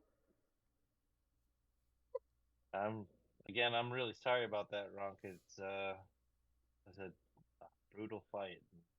I mean, the least I'd be getting is bacon from this lady here, but now she trying to choke me. I almost wish we had a necromancer in the party, because this could have been a very easy situation. I think she was just trying to cuddle with you, Rahk. She likes you a lot. Do you want to stay with her? Or would you want to find it? You want to stay with us? After that 9, bitch, he's like, I'm good. Or should we go try and find you a new home? What kind of home? Right now I get bacon, and that's about the only thing. But where you heading? Well, I'm sure if you stay with us, we continue to give you bacon, but if you don't want to stay with us, we understand. But is it safe we to can go- stay with you? Well, I mean, we will keep you as safe as possible, but we're likely to go into dangerous activities. We could certainly use your protection if you want to join us and fight alongside us, but Or he can guard our might be shit. Tell him he can watch our dangerous, so- shit. You want me And the goslings. to protect the man that killed my family? I want you to protect Alina and Rahk and his goslings, and basically all of our stuff if you want. But if you don't want, you don't have to, Rahk. I mean, it's your choice. We're going to be leaving this city tomorrow, and you're welcome to travel with us. And if we find a good home along the way, I mean, you're of course more than welcome to go about your way. But I mean, I could go out tonight and we can go knocking on doors and see if anybody wants a nice puppy. I unfortunately I'm sure rolled, we and could go to a Ronk has good home, decided though. not to stay with you. I rolled. I'm sorry. Okay. He has decided no. I would rather stay here. Remember my brother and the good times we had. Do you think someone down at the docks would take me? Do you know It's a nice anybody down place. at the dock? We know somebody down at the docks. We do. Y'all don't remember that bisexual pirate? Do you like bisexual pirates, Rob? What's a bisexual pirate? I'm not exactly sure, but we can go find out together. I lost my notes for that session, unfortunately, but I remember that bisexual pirate bitch. Give me a second.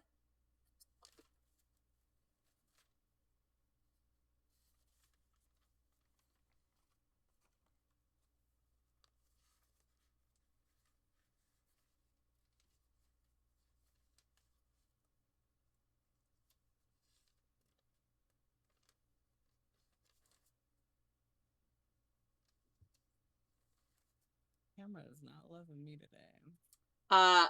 Zygon Valtra is the name of the pirate.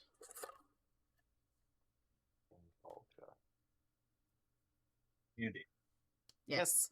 before I even bother, is there any chance of Rahk overriding that roll that you did? No. Any means, okay. No. Once I rolled, that's it. You wanted the puppy?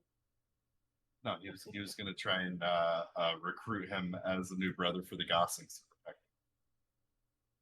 So sorry. Gotcha.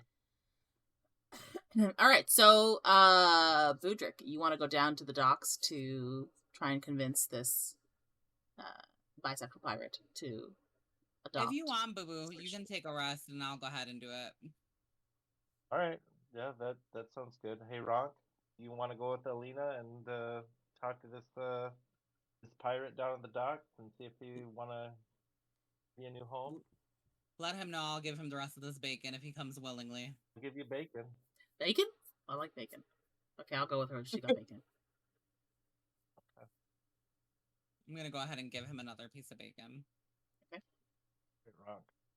He's got you get a little bit slobber on your hand as he takes it.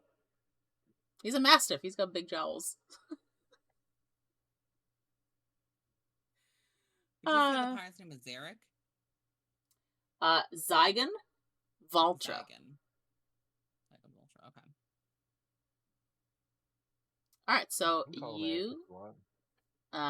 would you like to make your way down to the dock? Yeah, I'm gonna go ahead and head there. Okay. I need you to roll a perception check.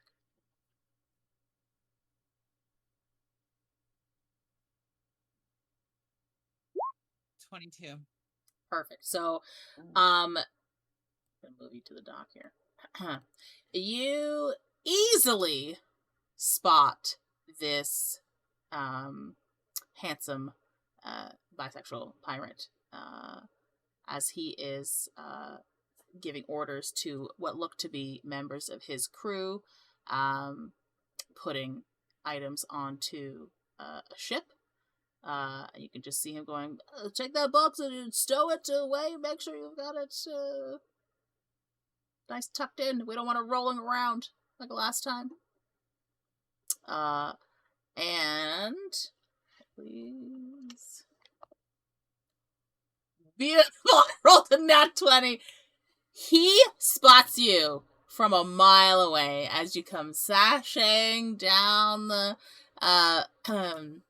wharf with this large mastiff in tow. And he goes, oh! And he takes off his parrot. My lady, what brings you here? Hello, Zygon. You actually. Me? Have you come to tempt me? Tempt you, yes. With me, no. With a mastiff, yes. With a mastiff? Oh, I am very open. I'm not that open. Not for pleasure, Zygon. For a companion. Oh. Companion. Yeah, I'm sure that the seas can get a little lonely at times. Again, I don't really... No offense to your fine furry friend here. I'm not ascribing to that kind of companionship if you catch my drift. Still thinks you're trying to get him to fuck the dog. To care for the dog, not to sleep with the dog, Zygon. Oh! You mean you want him to join my crew? Well, and he's gonna take his little coat, he's gonna put his hat back on, he's gonna flip his coattails back out and hunch down in front of the dog. He's gonna say, my fine furried friend, are you a lover of the seas? And Rahk's just gonna go,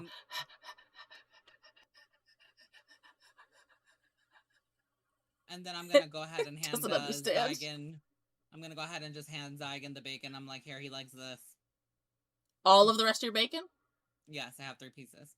Okay, so or just 4 gonna... pieces left, so I'll just give him the rest of it. Okay, so you're gonna hand it. Oh, okay. He's gonna take it from you, and he's gonna hand it out to Rahk. And Rahk takes the bacon, and he eats one piece. Oh, no. Does the fellow have any special qualities about him, or is he just sort of a very soft? You know the large green fellow who used to work in the warehouse over there? Oh, him. He's gonna be away doing some time, and this used to be his companion. And his brother unfortunately passed away. So I was gonna say, weren't there 2 of them? Mm-hmm. So he might respond well. Mm-hmm. So he might respond well to like some sea shanty about a lost love or something. It might resonate with him a little bit. Oh, okay. He's gonna call out to another pirate that is, or what you assume to be a pirate given the look of them, who is loading the stuff, and he says, "Oi! Come over here and sing a shanty for this this lovely furry creature that this lovely young lady is trying to get us to take with us." And a scrawny lad comes bounding up. He begins singing a sea shanty with very... You know how, like, they have, like, sexual undertones and, like, innuendos and stuff like that in, like, the pirate songs, that kind of thing. All my music, yeah. Yeah, so this kid sings in a nice, steady alto. He's not a great singer, but it's a catchy tune.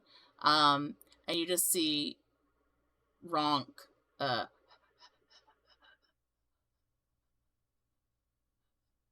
he looks not perturbed. The Zygon hands him another piece of bacon. I rolled an 18. Rahk is going with this pirate. Aww. Zygon, as the young what is a young pirate called? Swabby, whatever Young the fuck. pirate.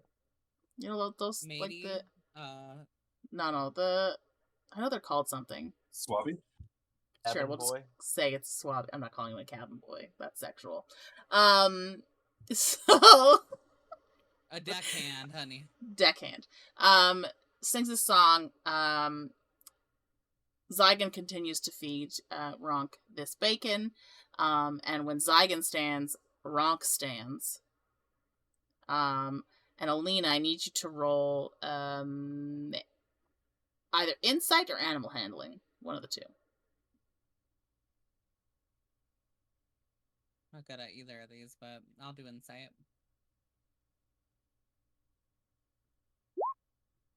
Okay, perfect. So 12.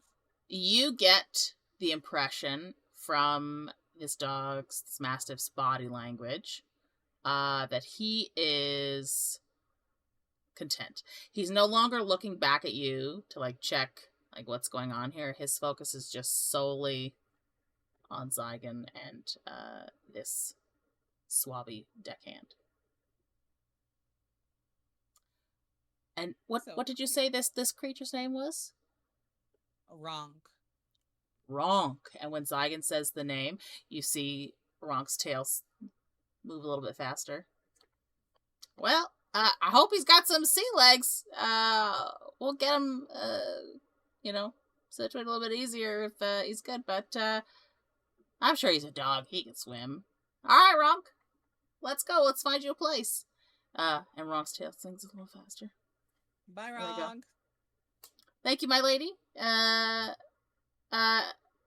promise we won't eat him. Fabulous. I know some people might be prone to that, I'm sure. I bet he'll be really good at helping us catch rats. There you go. I'm sure he'll find a place in no time. Cats don't like water, so we've never been able to sort of get that, but a dog would be pretty good. Thank you. I appreciate it. Did you want any kind of compensation for this crew member that you've given me? I mean, if you would like, it's up to you.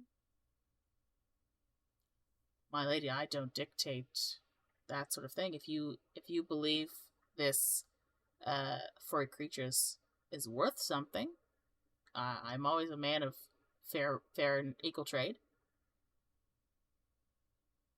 How about you just keep this in mind and don't forget me? My lady, I could never forget you. And I promise, one night with me, and you'd never forget me. Okay, I'll be leaving now, and I'm just gonna go ahead and turn it and right back up the goddamn thing. Okay, because Budrick might have been looking at other motherfucking skirts in front of Dax, but Miss Alina is a one-man woman, okay? He only looked at the skirts because he was trying to figure out which way you were going. He wasn't looking at butts or anything. He was just looking at the fabric. It don't matter. It don't matter. Budrick, you can't even look at a fabric. Alina is possessive, honey. She's a noble. Oh my goodness. Okay. Do you think she shares?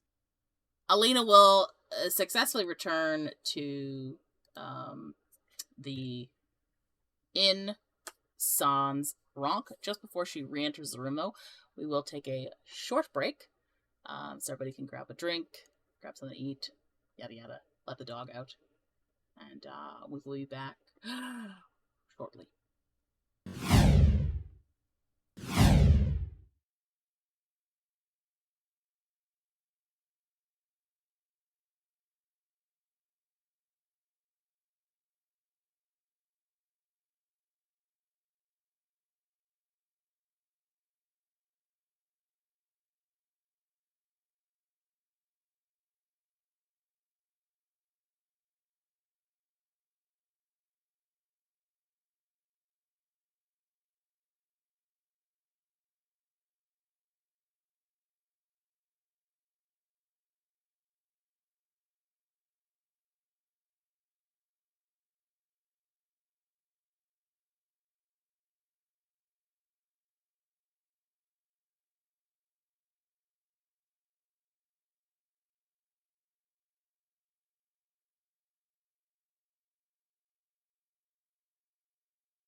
Dice.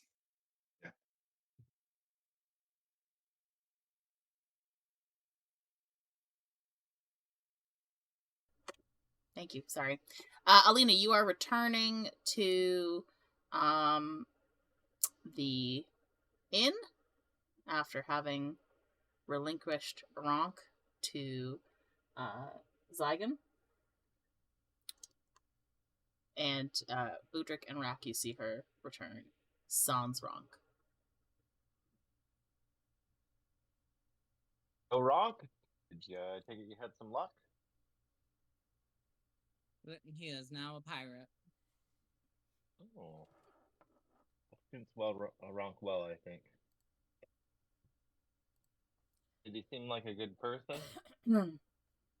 Yeah. He's been very inclusive, very comforting. Took the bacon I gave him. It all went well. Nothing seemed off. Good. Thank you for doing that.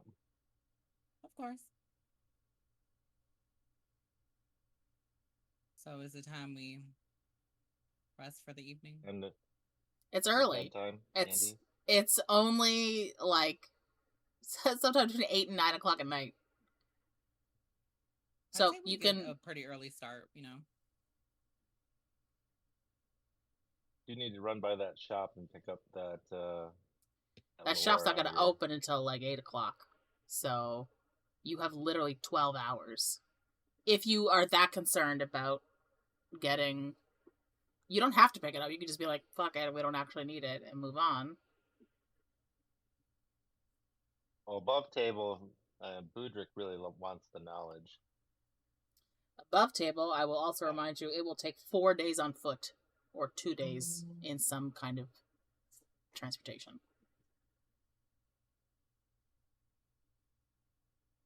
Oh yeah, we don't have any transportation. Or we could hire some near the gates. See if there's a wagon for hire or some shit. Mm-hmm. Yeah, so I guess we should talk about that. Do we want to get some transportation? We could do that. I think Rahk and I could probably cover, considering you covered us for saving us from petrification. Rahk is going to jingle his very, very light coin bag. How light? Oh yeah, Rahk, I seen you buy something earlier. What was it? No, Rahk spent more money on potions than anything else. He dropped 200 gold on potions and shit. Alina's still inquiring about what you bought earlier. Rahk will pull out a bag of grain.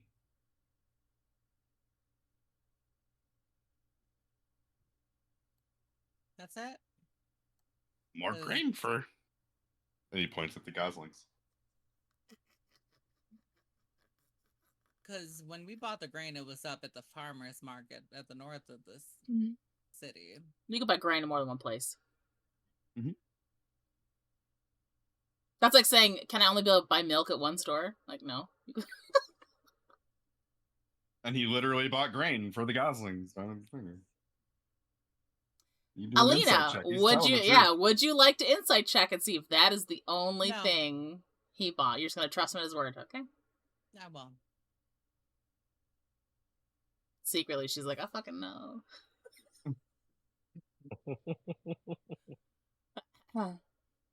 Okay.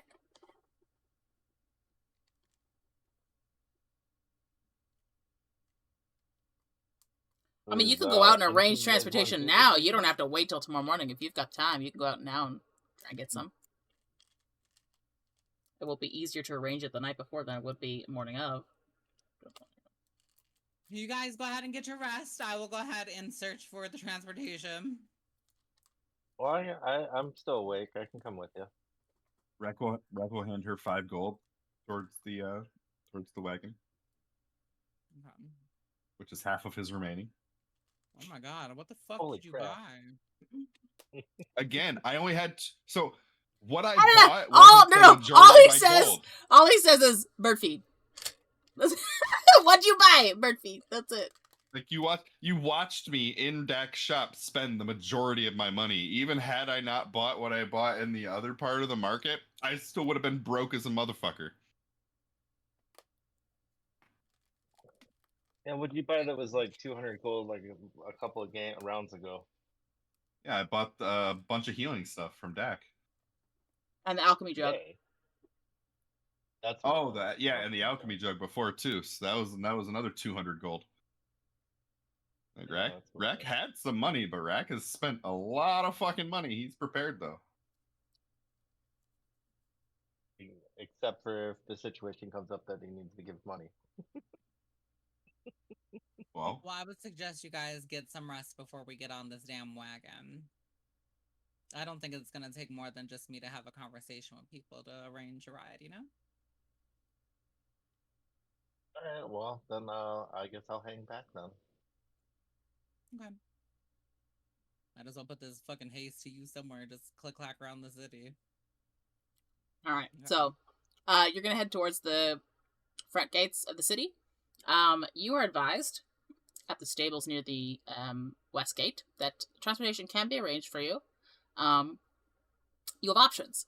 You can have a single horse, cart, and driver, or you can have a carriage, which affords some protection from the elements, rain, that kind of thing, has 2 horses and a driver. More expensive. The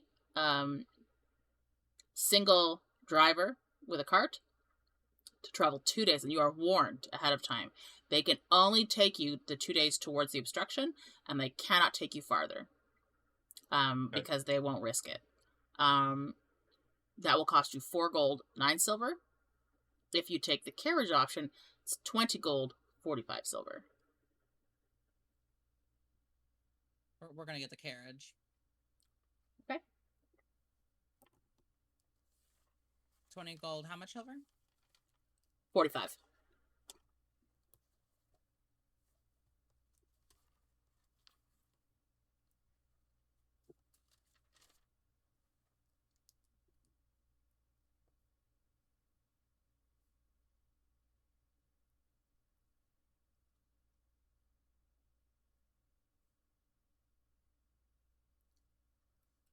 The 45 silver would be 4.5 gold. correct.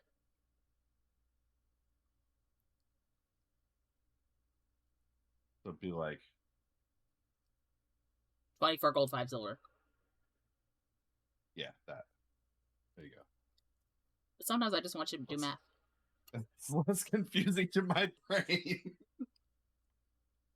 So, you're asked where would you like this carriage stationed to meet you in the morning. I'd like you to ping it on the map, please. Can you fetch us from the Grey Dandelion, please? What time in the morning? What time is it right now? It's probably about 8 o'clock at night. Remember, we gotta have him go to the shop if he wants to at like 8.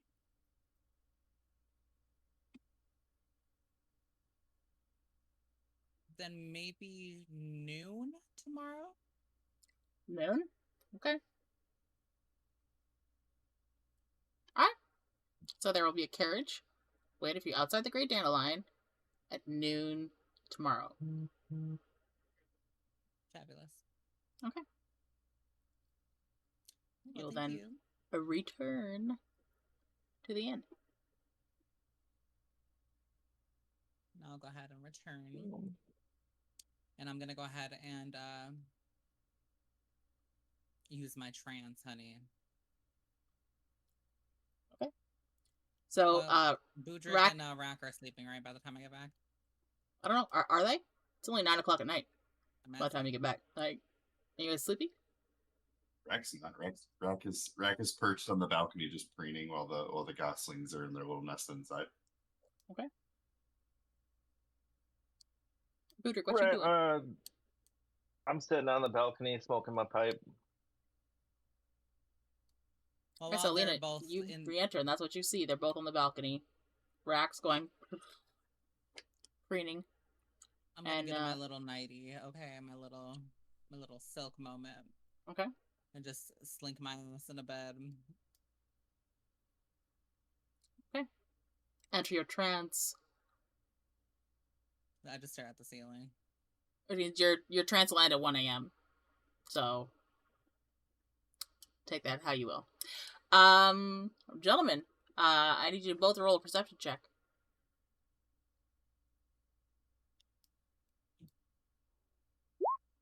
15. 14. You both vaguely hear the door to your suite open. Should you choose to check, you can see that Alina has returned. She makes no motion to greet either of you, but you do see that she briefly goes into the bathroom, changes, comes back out, and slides into bed, into what looks like a sleep.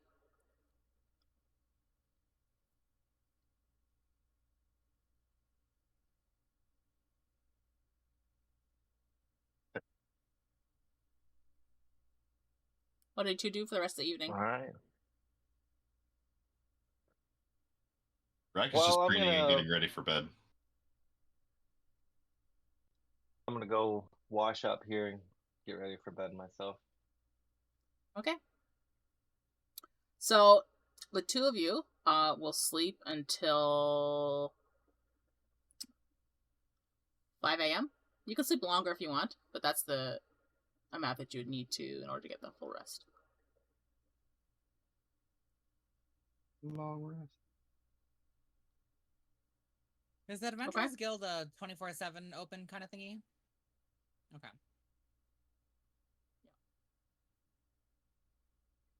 So, Alina, you are asleep until 1 a.m.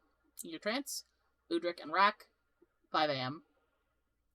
Do either any of you get up early or do anything?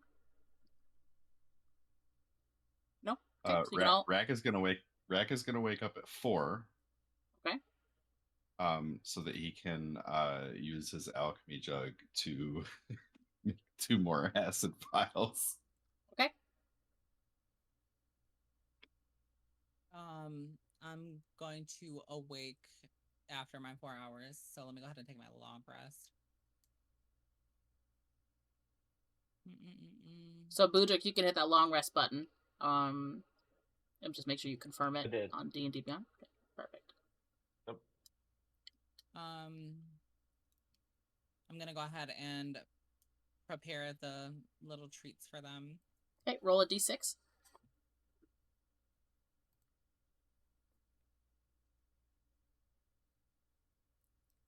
Three.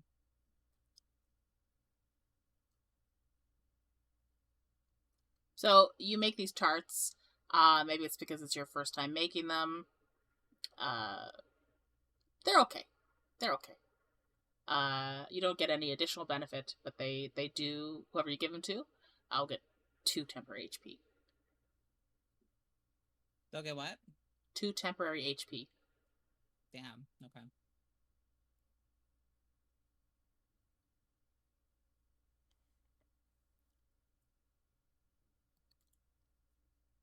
Are you taking them with you? And they're good for 8 hours to eat, so you could hold them with you and wait, or set them out with a note. Yeah, I'll hold them with me only until I see them. Okay, so give me a second. Let me read a little bit of this real quick. You spent an hour doing it, so it is now 2 a.m. for you by the time you finish making them. Okay. So which means they'll be good until 10 a.m.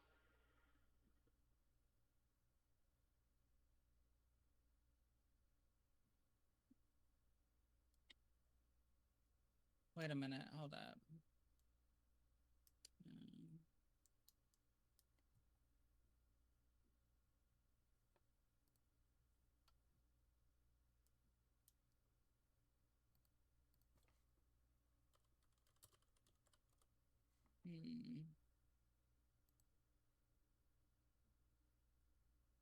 Okay. Good. I'm gonna go ahead and leave them out for Rahk and Boo Boo with a little note, like it's gonna say made with love from Alina, and then I'm gonna go ahead and head downstairs. Okay. After I change into my outfit, obviously. Alright, so you have head downstairs. It is dead of night. 2 a.m. Not a soul to be seen. Where are you going? I'm just gonna go ahead and head out, towards the Adventurers Guild. Okay. There's no shady looking characters on the street, right? I don't know. Take a look. Roll perception. Nat 20. 23. You see some Oh, City good Watch day. milling about in a couple of places. You see the odd person, but nobody that looks particularly villainous. Yeah. I mean, you are in a nice area of town. There's not a lot of crime right here. Okay. They don't see anything I'm that's gonna go ahead and just dangerous. I'm just gonna cross the street to the Adventurers Guild. Okay. You enter the guild, and as per usual, you can see probably a tired-looking Marza up at the counter. It is late. She's tie-tie. There's a very small smattering of adventurers, a couple of City Watch. Nobody standout-ish. She kind of like, when you're like trying to keep your eyes open. And... Oh, she rubs her eyes. Good morning or good night, depending on if you're waking up or going to sleep. I just woke up. Oh, early riser, are you? Yeah. Okay. Something like that. Can I help you with anything today? I just wanted to inform you that we will be heading out a little later today. We're gonna be taking care of that blockage on the North Road. Oh, wonderful. Yeah. Grab anything you can. I know that there's some people who've gone missing. People that have... I've heard stories. People say other people have died. I don't know. Grab some effects, grab some information, take it to the capital with you, and they'll reward you for it. But I mean, even just taking it to the Adventurers Guild in the next city over will also garner you some reward once you can prove that the path has been cleared. Would there be a difference between communicating it to the capital and the next guild? Oh, the next time?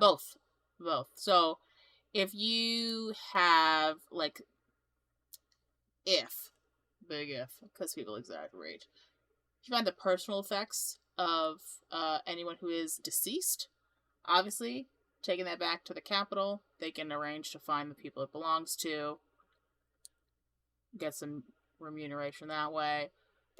It depends on the blockage. If it's just like, if people are being crazy and it's a bunch of falling over trees, clearing that path, probably just the Adventurers Guild in the next city, capital won't care. If it's something like you kill some majestic beast, she says in a way that's like, she doesn't believe that that's a thing, but she's like, on the offset that it's something crazy like that, take it to the capital too, and you'll get extra. But I mean, like I said, anybody that's gone to investigate, they haven't come back, so I don't know. So not one single soul has returned? Nope. Okay. All right. Would you mind if I grab a cup of coffee before I go? Of course. And she'll Thank you. walk around and get one for you. And I'm assuming in the little wax to go cup, right? Mm-hmm. I'm just gonna go ahead and hit it right back out. I also thought it'd be kind of cute. Alina's just gonna be humming to herself. The Fae version of Ariana Grande in her head. And her name is Aureliana Glimmervale, honey. Okay. she's a fey pop star in these streets.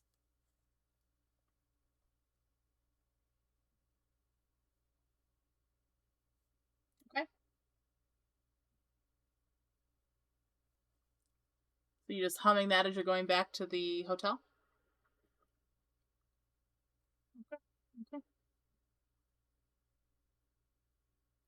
I think I'm just gonna go. Oh, yep. Go ahead. Do a perception check. 17. Wonderful. So, as you head back towards the inn, you get a feeling. Just briefly. Just like the hairs on the back of your neck stand up. And then it goes away. Like somebody was watching you.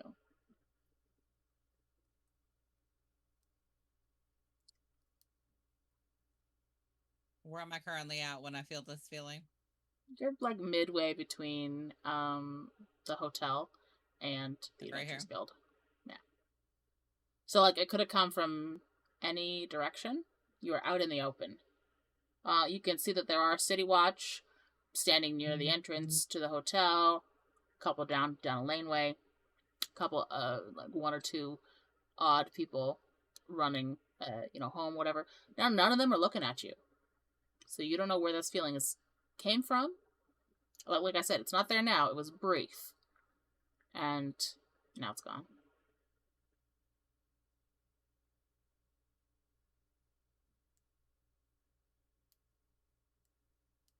Let me find out that creepy bastard is around again. I'm just gonna go ahead and start twirling my little firebolts in my finger just in case a motherfucker tries to get froggy in the streets. I'm gonna walk past the city. How does that make you feel though? Like, do you feel like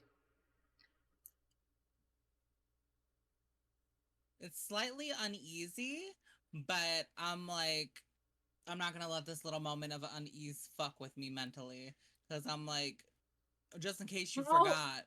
How would Alina feel if she is alone at night, feeling like she's being watched, in like that creepy, uneasy feeling? What would her reaction be?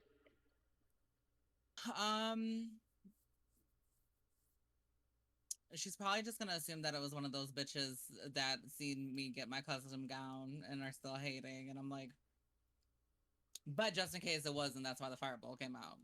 Okay. Okay. You return to the inn. Nothing else out of the ordinary happens. City Watch on the way in. Tip their hats to you.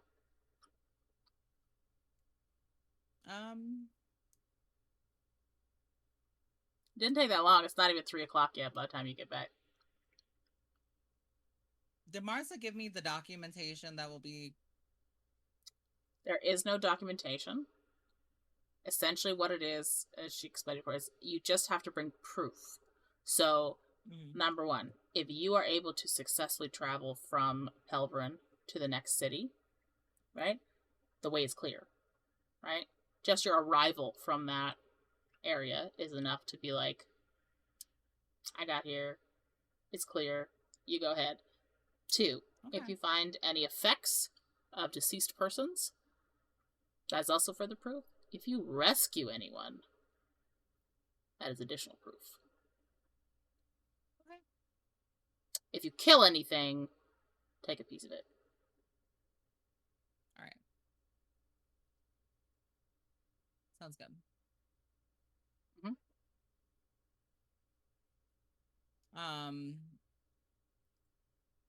I guess I'm just gonna go back up to the room and start packing, I guess, making sure everything's all nice and neat and together and ready to go.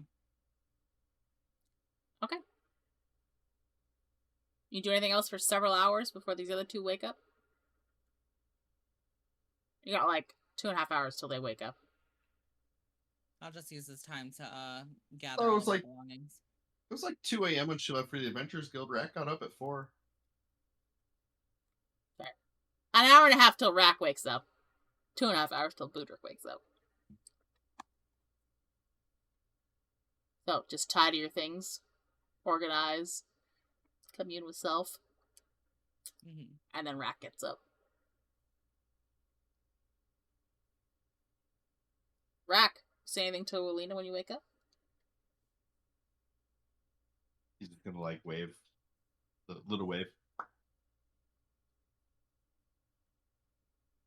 And he's gonna feed the goslings, and he'll notice the tart, and he'll give Alina a little nod, and then eat it.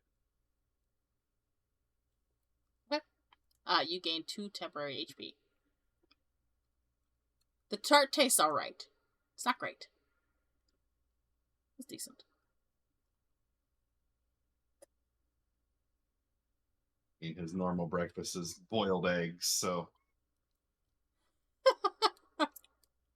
I don't know. Does Rahk like sugary treats? I don't know how his taste buds work. Do birds likes taste? food. Do birds taste that kind of thing? Oh, I don't know.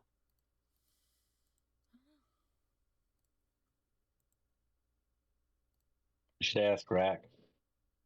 It's sustenance and it fills him, so he likes it. all right. He doesn't swing one way or the other when it comes to sweet treats.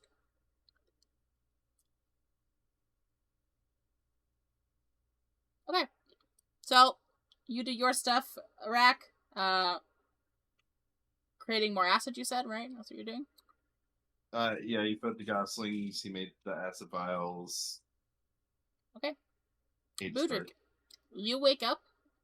You see the tart on the table with a note from Alina. She is just meditating, having some quiet time to herself on her bed, and Rahk is up tending to the goslings, and he's making something.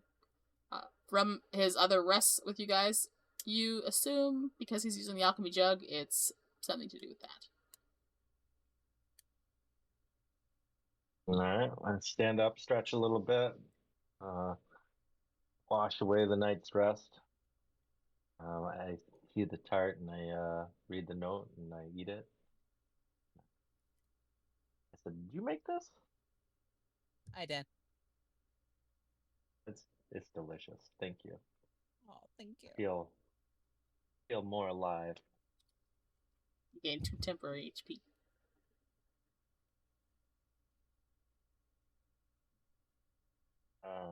Anybody want to go get some breakfast or something downstairs? I don't know if they're serving anything yet, but I'm using some coffee. Rahk will shrug and nod. He's gonna grab his bag and his stuff and gather up the goslings. Okay. Just for the sake of expediency, I'll go downstairs, have breakfast. Do you tell Camellia that it is your last night? I'd say yes. In honor of you being exemplary guests, she provides you your breakfast on the house. Whatever it is you wanted to eat, it has been provided. By the time it's made, you eat it. It's probably, say, 6:30 in the morning. Still early. You got 5.5 hours till your carriage is going to be there. What you gonna do? What time is it again? 6:30 in the morning. Okay. Alina, what time's our carriage getting here? It'll be here around noon. What time is it you say again? I'm sorry. 6:30. 6:30. 6:30? So, sun is just peeking up. It hasn't quite crested the horizon. You can see the sky's lightening, though.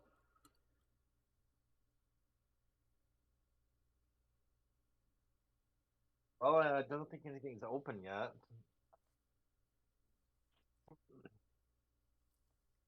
Do we need to swing by the Adventurers Guild or anything like that Already taken care of. today? Okay. Anybody have any more shopping that they need to do? I need to stop by that shop and Got some lore on. Rahk's gonna shake his head. I'm gonna get my cosmetics, of course, when they open. Well, I think we got probably about an hour and a half till then. I don't know, I'm fine just sitting here drinking some coffee. Doing some reading, maybe. You guys can just chill there if you want until it's time to go do stuff. You don't have to count for every moment. Alright, because I'm having a hard time coming up with stuff. It's fine. So we can fast forward to a time when, say, like 8 a.m. So the stores are starting to open. Alina, are you heading off to the market to get makeup on your own? Okay. What kind of makeup are you getting? I don't know. Is anybody else going? Any of you guys going to go to the market? I'll go with you. I mean, you've got time if you all want to go together to these places, or you can go by yourselves. It's up to you. But I figured Okay. We'll do it together. Alina, what kind of makeup you getting?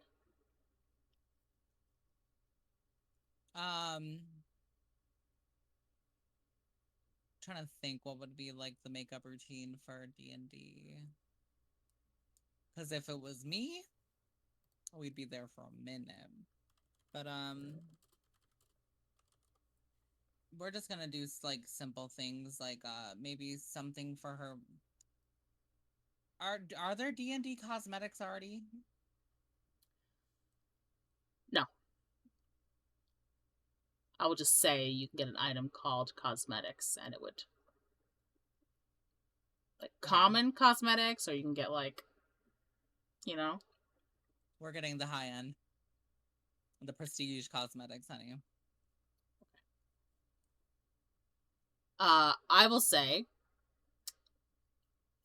I will call them prestige cosmetics. That's the brand. And you can spend, roll me a d6.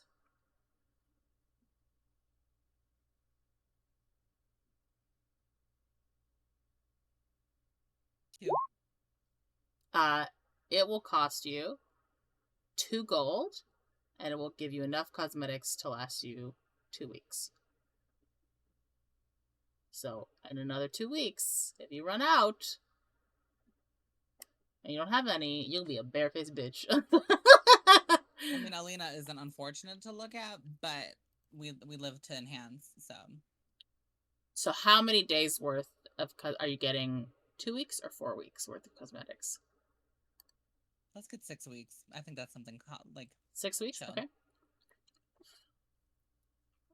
6 times 7. So you're gonna have 42 uses of prestige cosmetics.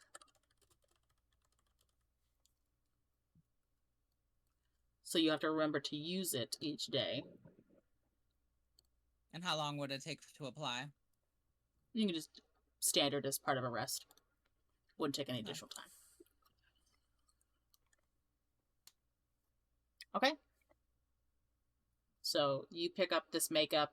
You probably spend 30 minutes talking with the shopkeep about like what's best for your skin type, what kind of color matches your eyes, all that kind of stuff. Me, honey. Mm-hmm.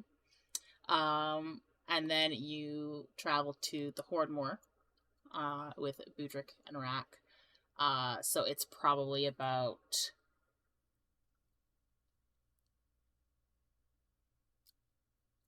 9:30 in the morning. I'm gonna come up with a thing for it, Budrick, so I don't have it like readily available.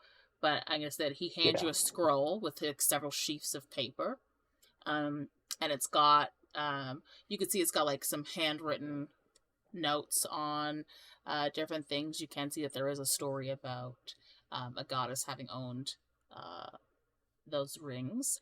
I will say that the goddess in question is of the primordial variety, so outside of the normal group of 7.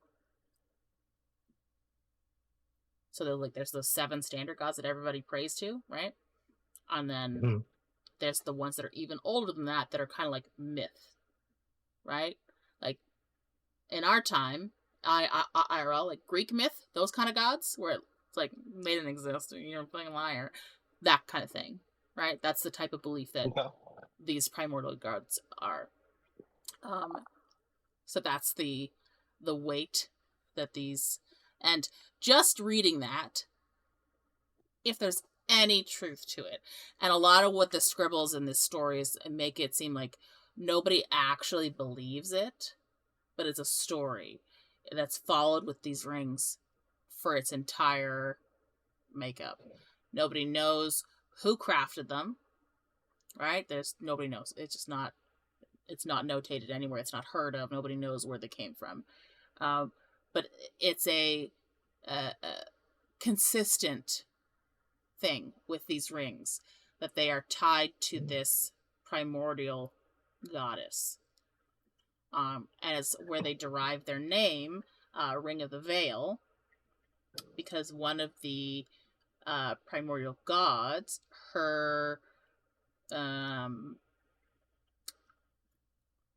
like the thing that she's symbolism is like a veil, right? So that's something that she was, or thought to be, a symbol associated with her. All right. And I share these notes with Alina too, and I said, look at all this information about there. It's like ancient goddess like on these rings, or crafted them, and nobody really knows. Fascinating.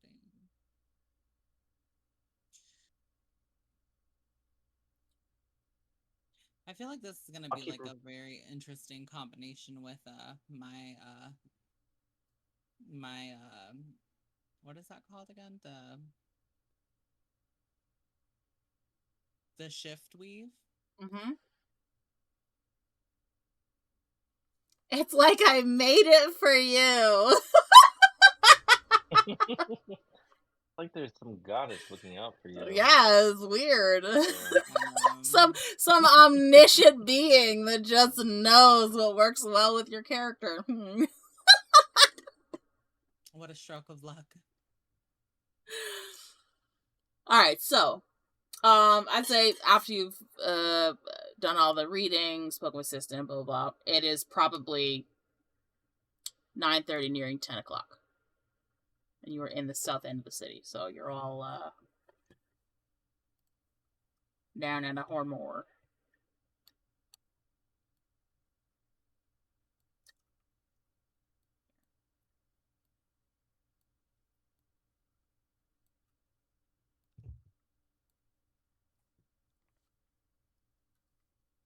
What you guys want to do?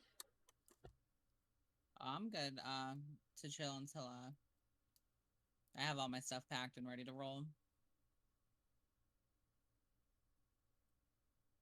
I'm just going over my supplies here. I mean, you can just go back to the hotel and wait for your carriage if you want. I might do that. Yeah, I think I'm good with that. I'm good with that. And Alina, I need to take off. You no longer have haste. Sorry. Alright. You can move back to the inn. You're waiting there. Well, that's really gonna move back with my characters.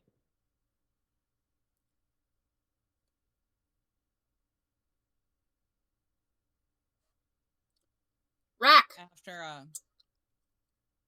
Move your flock of seagulls.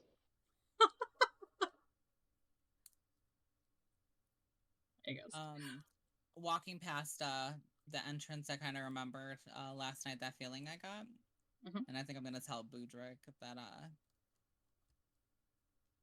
when I woke up a little bit earlier than you guys and headed to the Adventurers Guild, I got this weird feeling in the street, like somebody was watching me, but I didn't see who. You ever got that feeling before? Here, while no. we've been in the city? I mean, I did have a keep our couple eye of out. girls like looking at my dress the other day and giving me the eye because they didn't get it. But I don't think this was that same feeling at 2 o'clock in the morning. Okay. We'll have to keep an eye out for anything.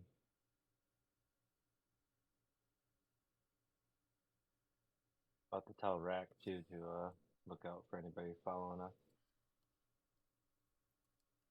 That wasn't. You guys are staying at the same hotel. Get out of here. Nate Gel's in the chat like, was it a young gal watching you? Or was it, ooh, you're not at the same Who the hotel hell is anymore? young gal? It's because of the item that Nigel got in the last campaign day for them. But if you want to know, you're going to have to check it out. Yeah. Yeah. Speaking of which, if you don't know where to check it out, you can head on over to youtube.com/@NaturalChaosDM, where you can catch up with all of the Frigg and Soul Invictus campaign. Mm-hmm.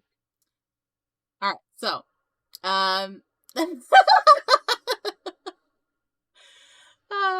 that should do. Okay, so, Budrick, you have this information relayed to you by Alina. How you want to roll with that? Want to do anything? No, go over to Rahk. Is Rahk's in the same room? Did he overhear it? Yeah, you guys are all waiting out front of the inn. There's other people milling about, regular everyday people, middle of the day. Alright, I want to do a perception check to see if anybody's looking at us while we're sitting outside. Okay.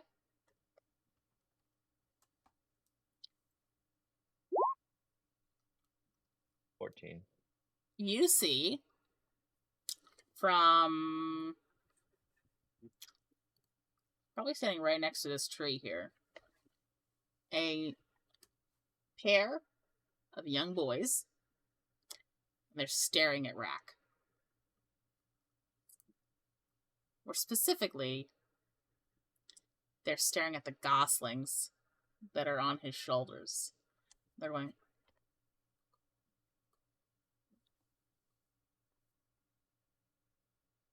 that's the kind of motions they're doing. They're not moving closer, but that's what they're doing. That's what you see. I lean over to Rahk and I say, "Hey Rahk, there's a couple of kids checking out your goslings over there."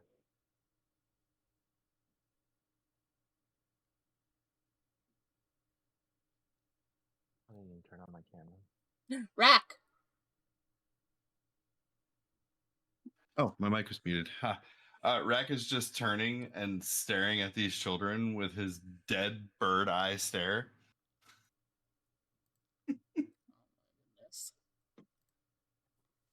How do you make those really big gifts on this or on? Hold up.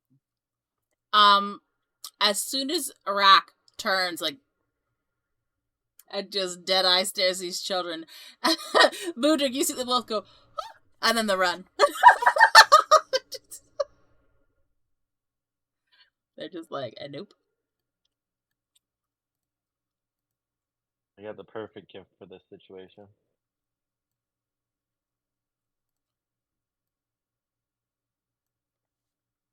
When did Rahk get so handsome? As soon as Budrick turned on his camera.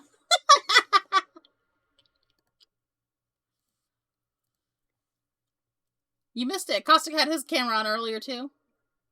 I was so excited. What's the gift for the situation?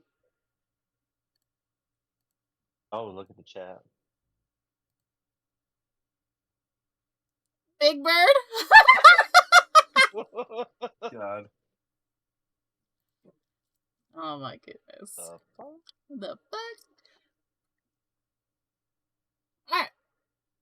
So, that happens. Other than that, no one else is watching you. Not now, anyways. Alright.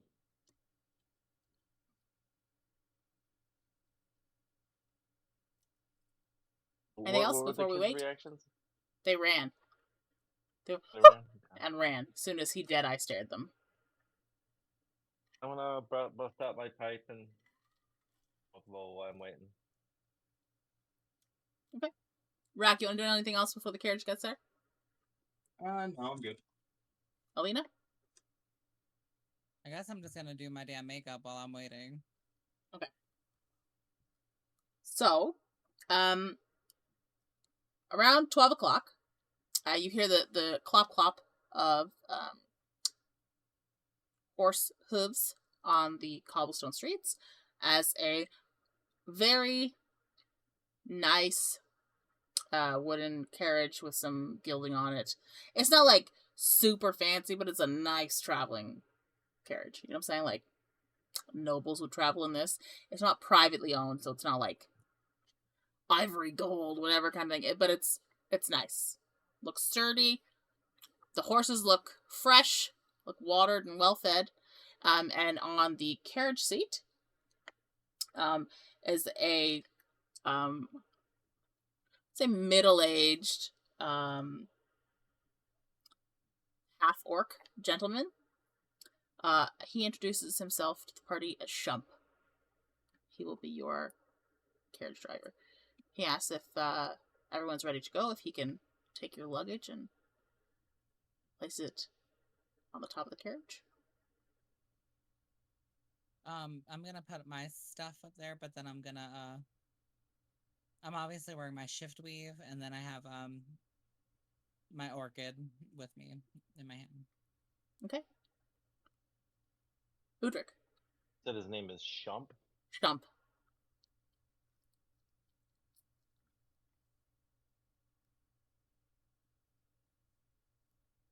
I go up to him and I say, "Hey, Shump. Nice to meet you." Hello, sir. I hear I'm taking you along the North Road today. Heading towards that spot of trouble, are you? We're going to investigate it. Have you been up that way since the trouble started? I haven't been up that way myself, but I was told, and your friend was warned when the accommodations were procured here, that I won't be taking you any farther than wherever that obstruction is. I can't risk it. That's fine. All right. Fine. We'll do our best to protect you until we get there. That's much appreciated, sir. Are you armed by chance, Shump? I mean, I have a small weapon, but not anything significant. I just wanted to make sure you had something to protect yourself, just in case. I do have a bit for self-defense. You know, sometimes you have wolves on the road, that kind of thing. But yeah.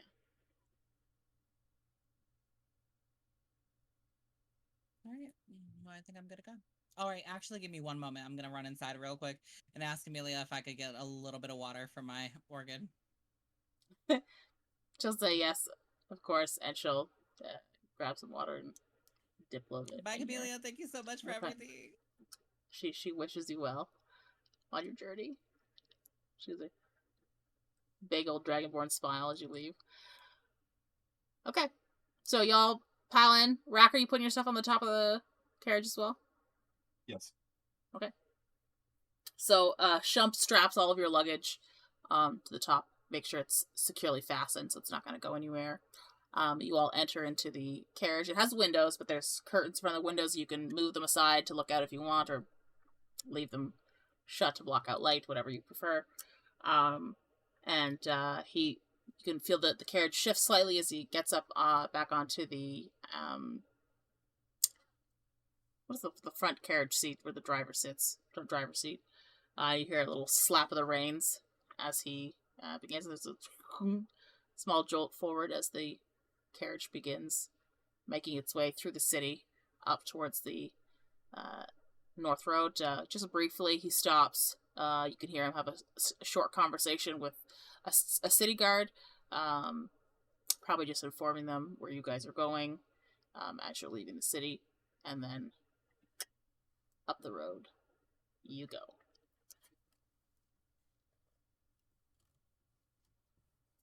Yeah. It's called the box seat, by the way. Hmm? It's called the what? The box seat. The box seat. Okay, yeah. So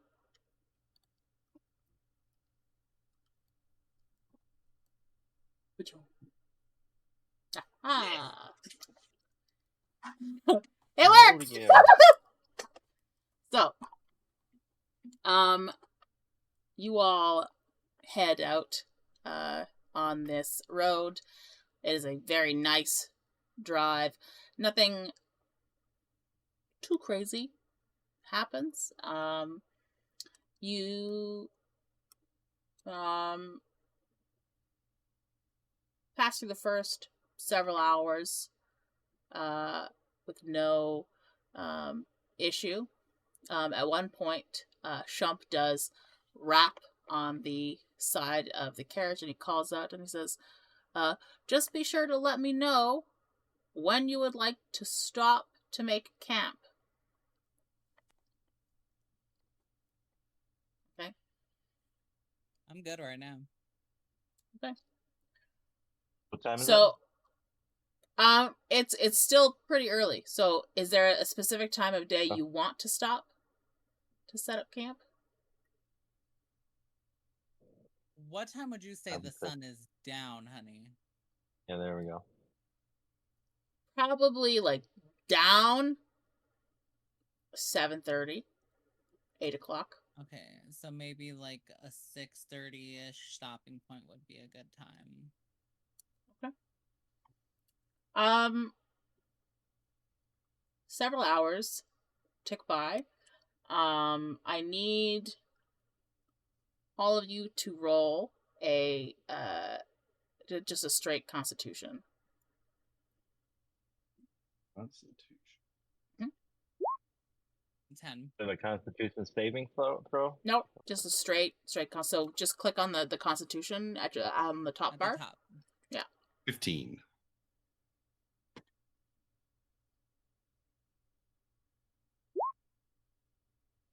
Well, Okay. So, Rahk, maybe it's because you are used to a more military type lifestyle. The long hours in a single seated position don't really bother you. You'd spent many a long journey in a cramped position of one kind or another. Budrick, you feel your legs are getting stiff from not moving around a whole lot. But you're all right for right now. You could probably go another hour or two. Be okay. Alina, your butt is numb. You are you are not used to not being able to stretch out and move around, walk around. It might be a good idea to take a brief respite. It is probably about 4 o'clock. So you've been on the road for like 4 hours, kind of thing. I'm gonna go ahead and tap on the carriage and say, would you mind if we just stop for a moment so I can stretch my legs really quickly? Of course. One moment. So, Shump brings the carriage to a just to the side of the road. Not anything crazy, just pulled off a bit. And all of you get out. Yes, y'all gonna get out, take a stretch. Yeah? Yep. Do I see anything shifty in these motherfucking woods? I don't know. You gonna do a perception check? Absolutely. Bit.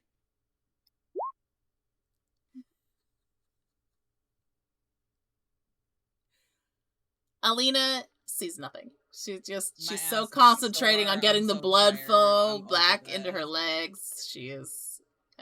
All Even right, though the seats are very let's- comfortable, it's still staying in the same seated position. It can be difficult. See if Rex, Taxing on a body. see if Rex bird vision notices anything. Y'all motherfuckers better look, bitches be dying in these woods. 13. So you can notice the road is pretty well traveled. I will say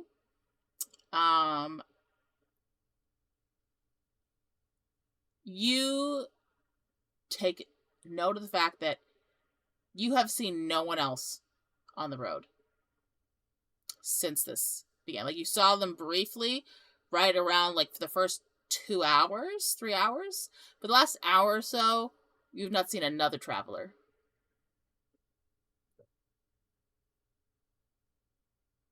Just narrowing his eyes while he looks around. Budrick, are you also taking a look around, or are you just... Yeah, I'm gonna take a look around too. Okay. Too quiet. 18. I agree, Rahk. It is a little quiet. Especially So, compared to the city. Budrick takes in Rahk's mention of being too quiet, and you think, like, it is, but we're also heading towards, like, a road obstruction. It's an obstruction that's been there for several days, blocking any kind of travel, right? You guys are on this mission to figure out what's going on. Would you, based on your character, find it odd having that information that you haven't seen any other travelers? Probably not. Would not think that is odd. Do we hear any wildlife? I would say can I do a nature check? Budrick can hear probably some birds, a couple of small animals, nothing that sounds dangerous. Not yet. The fact that we hear them at all means that there's not really anything dangerous. That's why I was asking.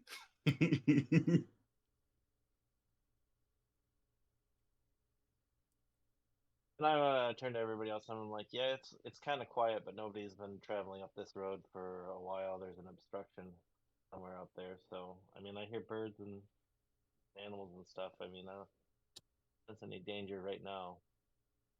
But we ought to keep our eye out.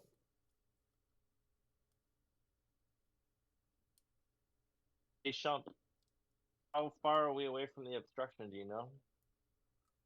Oh, we're another day and a half probably Oh, away we're from quite it, maybe a ways little bit away more. from it then. Yeah, we're gonna have to Okay. rest this evening and possibly tomorrow evening as well before we get there. Okay.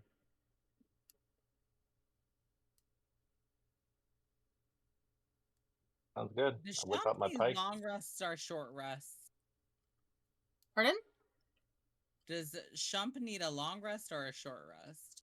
He needs a long rest. You could force him into short rest, but if he takes more than 2 short rests without a long rest, he'll gain exhaustion.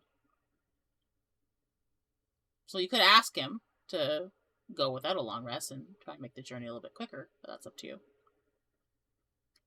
Both your companions also need a long rest. Both my companions. Yeah. Oh, nobody needs the rest right now, though, right? For some reason, I was thinking that you could go straight through if you want, but I will remind you that I've said it before, early campaign. If you go 2 days without a long rest, you gain exhaustion. It's basically like staying awake for 48 hours. In theory, we could skip this rest, do one more rest the next night, and be okay. Mm-hmm. We don't run into anything. Well, I mean, exhaustion. Well, we won't get exhausted tomorrow. Yeah, we wouldn't. What happens if you take short rests? Is 2 short rests and still an exhaustion? Yeah. It's like only napping. You're not getting a whole rest, right? Mm-hmm. What about traveling at night? Travel at night is more dangerous, but you can travel at night. Not like dangerous terrain or anything like that. It's harder to see at night. We can't see. Yeah. I can. You can. You're not driving this carriage. You're not driving. I know. I can sit out with Shump and be like, "Hey, homie, I'm gonna sit next to you." You could. Up to you guys. We could just camp the night, go through, camp the next night, and then get the obstruction. I also just don't want to be exhausted by the time we get there, just in case shit goes south. Yeah, I'd say we get our rest where we can. Okay. Okay. We still got some time left before we need to do that. It's only like 4 o'clock in the afternoon. Oh, let's get back in this damn carriage. And I'm just gonna climb back in and plop on the seat. Ugh. All right, so the carriage continues to travel. You can see that the sky is getting dark, just as the sun has dipped below the horizon. So there's still light in the sky, but it is getting dark. There's no direct light anymore. Shump raps on the side of the carriage, and he says, I think now would be a good time to make camp if you wanted to." Okay. What do you think, Works Boo for Boo? me. That works for me. I mean, right now we're in no particular hurry. Okay. So Shump pulls the carriage off the main road, slightly off of it, next to the tree line. There are no, there's no designated camp area, right? You're just sort of like near the tree line. What would you like to do? Do a perception check. Okay. And I as well. 12 for me. 17. Probably not 20. So, from the look of it, nothing seems dangerous. It looks pretty much like the journey has been so far. You can hear animals. You might see a squirrel in a tree, kind of thing. But again, it's still daylight-ish. Shump doesn't seem overly concerned. You can see that he is sort of turned from being seated on his little driver's seat to he's pulled out a small threadbare blanket, and he is turned on his side and is resting on the driver's seat. He doesn't seem overly concerned. I'm thinking. Alright. Rex sees him not being overly concerned, makes sure the goslings are all set, gives him a little bit of grain, and makes him a little nest, and then he just perches up top and rests as well. Like you're perching in a tree? No, on top of the wagon. Okay. The carriage, rather. Okay. Is there Alina? space in the cabin for Yeah, with Alina and I to sleep? with Rahk having gone up, I will say, how tall are you both? Good question. Oh. Alina and Budrick. Yep. I thought I picked my height, but I'm trying to remember. Hold up. Did I make her I'm like 6 Amazonian foot. goddess like me? Where would this be? She's 5'10", honey. She's an Amazon like There we I. go. 5'6". You're taller than me.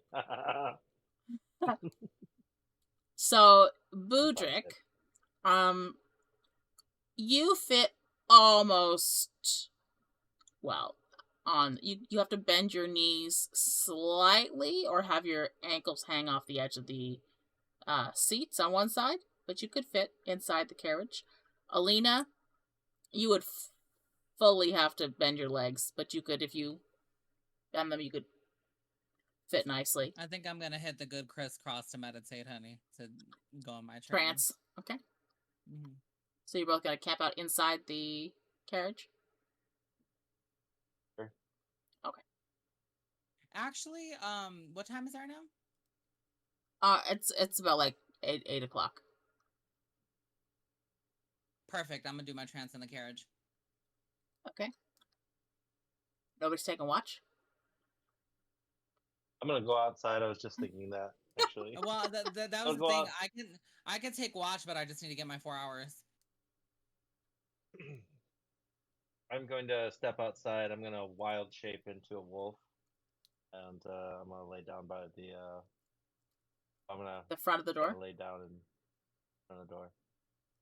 Okay.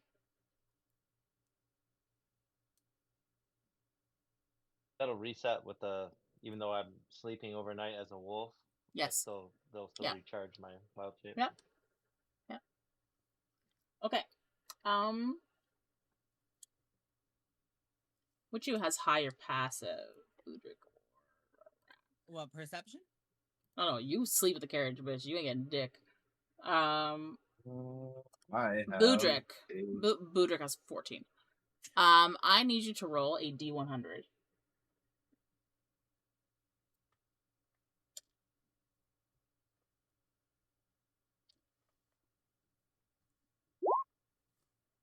$91. Ooh. That's high.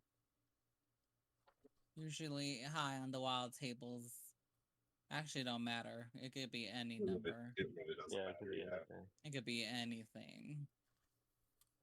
It just seems a little bit more ominous to be 91.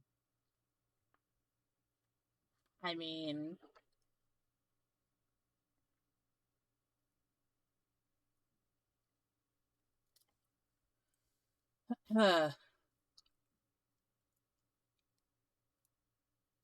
Budrick, as you are resting, maybe it's because you have a affinity for nature that this disturbance disturbs your sleep. It happens almost as soon as the sun dips below, just as everybody else has fallen asleep. It's maybe been like an hour into this rest. No one else seems to have woken up from this feeling, but you get the sense that the forest next to you is humming. Like you get like this sense of like divine energy. Do you follow it? Or just let it go? You know Budrick follows that stuff. Definitely. Are you waking up any of the other members of your party? Or are you just going check it out by yourself first? I'm gonna go check it out by myself. Okay, so you, in your wolf form, walk farther into the woods. It takes maybe like 15 minutes. But you come upon what seems like a natural collection of magic within a small clearing. It looks like there are druidic circles in this clearing. There appear to be for this. Sounds culty. She just called druids cultists. I know, that's what I was don't thinking. but don't they hold rituals and shit? So There are 2 nagas that seem to be protecting this clearing. They are don't fuck with the naga. standing on the Don't do edge it. of the circles. What did you do? They're just sitting there. Mhm. Do they see me? They seem to be in a meditative state. You can't tell, like their eyes are closed, so you don't know if they've noticed you. But they're not moving towards you or anything. They don't seem hostile in any sense. Nagas are snakes, right? Nagas are Mhm. the turtles, right? No. Turtles. Nagas are like snake shape.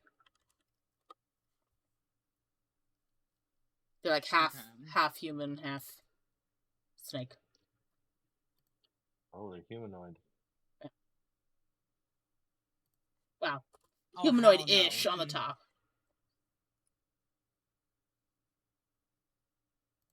Do they look like druid circles? Yes, you as a druid recognize them as druid circles, specifically. Okay. I'm gonna come out of my wild shape.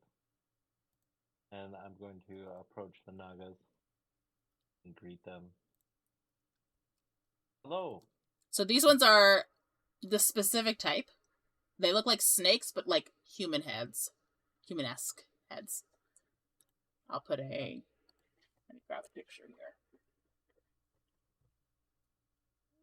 Snake.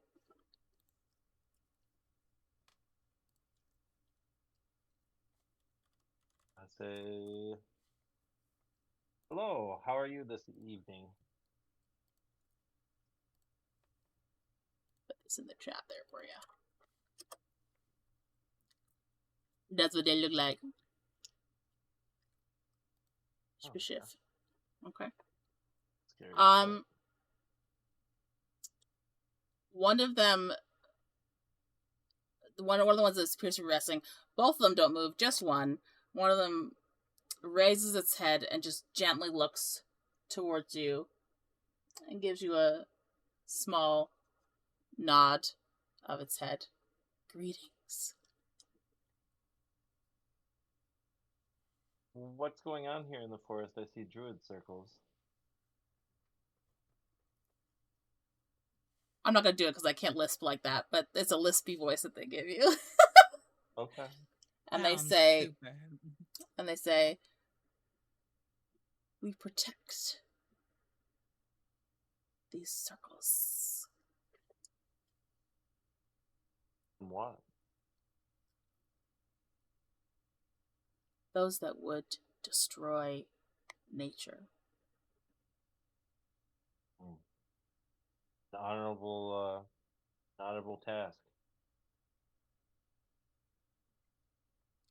It is. What are these circles for? They hold power for the forest. Can I commune with them? The I am snake a is gonna druid move myself. towards you, not menacingly, but it's gonna move. The nog is gonna move towards you. I will say, it is a large creature, so it is bigger than you. Probably like 15 feet. It's pretty big. It's gonna just slowly circle around you and like say you're here. It's gonna go like this, and then as it's moving, it comes down close and then whoosh, and it looks you dead in the eye, and it seems to be assessing you, and you can see the tongue flick out. Doesn't touch you, but just because snakes have senses in their tongues to like taste the air and that kind of thing. And then its body seemed a bit tense when you asked, like, can I commune with it? But after it's like taken you in, it moves itself back and it just nods its head towards the circles, giving you an opportunity to enter them. Is a circle of land present here? Is there a what? Is there a circle of the land present here? They're all druidic circles. So I will say you could probably tell which one speaks more to you than That's what I'm looking for. another one. Yep. Alright, well then I go over to the circle of the mountain. Perfect. Do a nature check.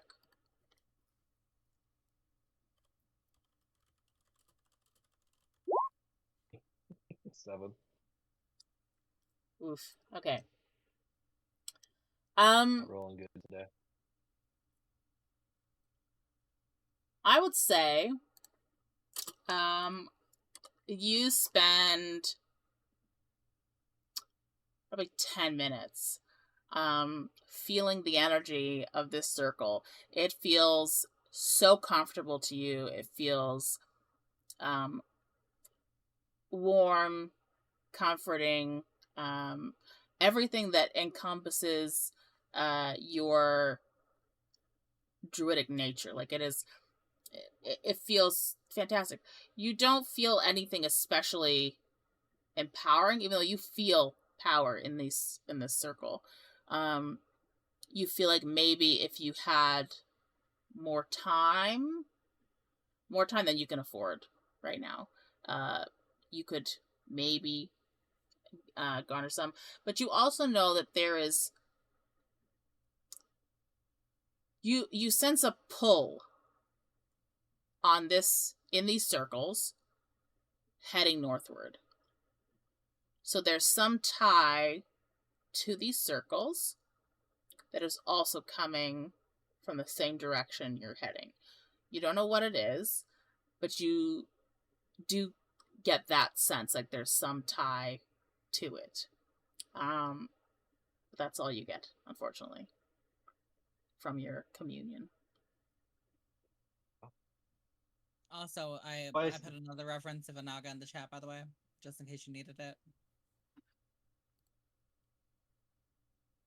That is not. No, you fuck off. I'm a snake. You shut up. I'm a snake. I'm a slippery little sticky snake. So that's what you get. You can sense that if you continue to stay here, you'll continue to have this nice feeling. But some part of your mind goes, there's no sense remaining longer than necessary.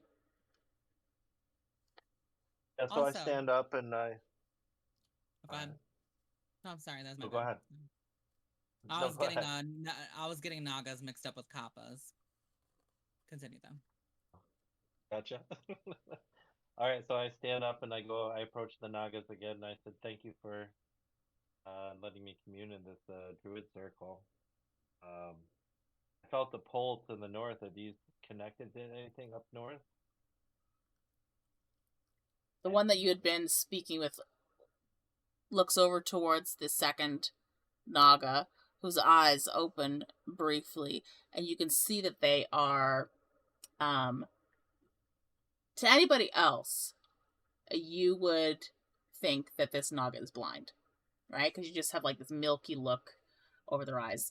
As a druid, you would recognize it as being using some kind of sight ability where it is communing with another creature at a distance, seeing through their eyes. And this other Naga says in a deeper voice, and it says, "Something is not right. The trees are not normal." What is wrong with the trees? Too many.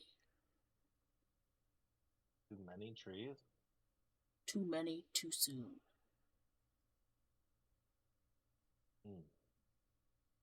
You feel anger.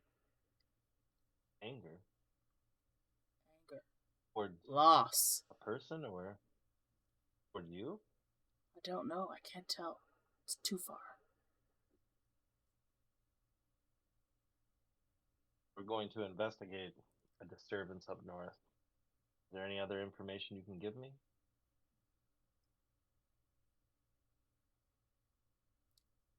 There are too many trees. Too soon for this many trees. Thank you for your time. And they're both going to nod their head towards you.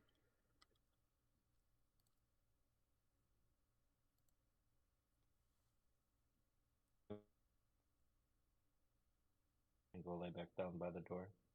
Okay. So you can still benefit from long rest because this happened at the beginning of your long rest. You only get 6 hours, but it's like just enough time. Okay.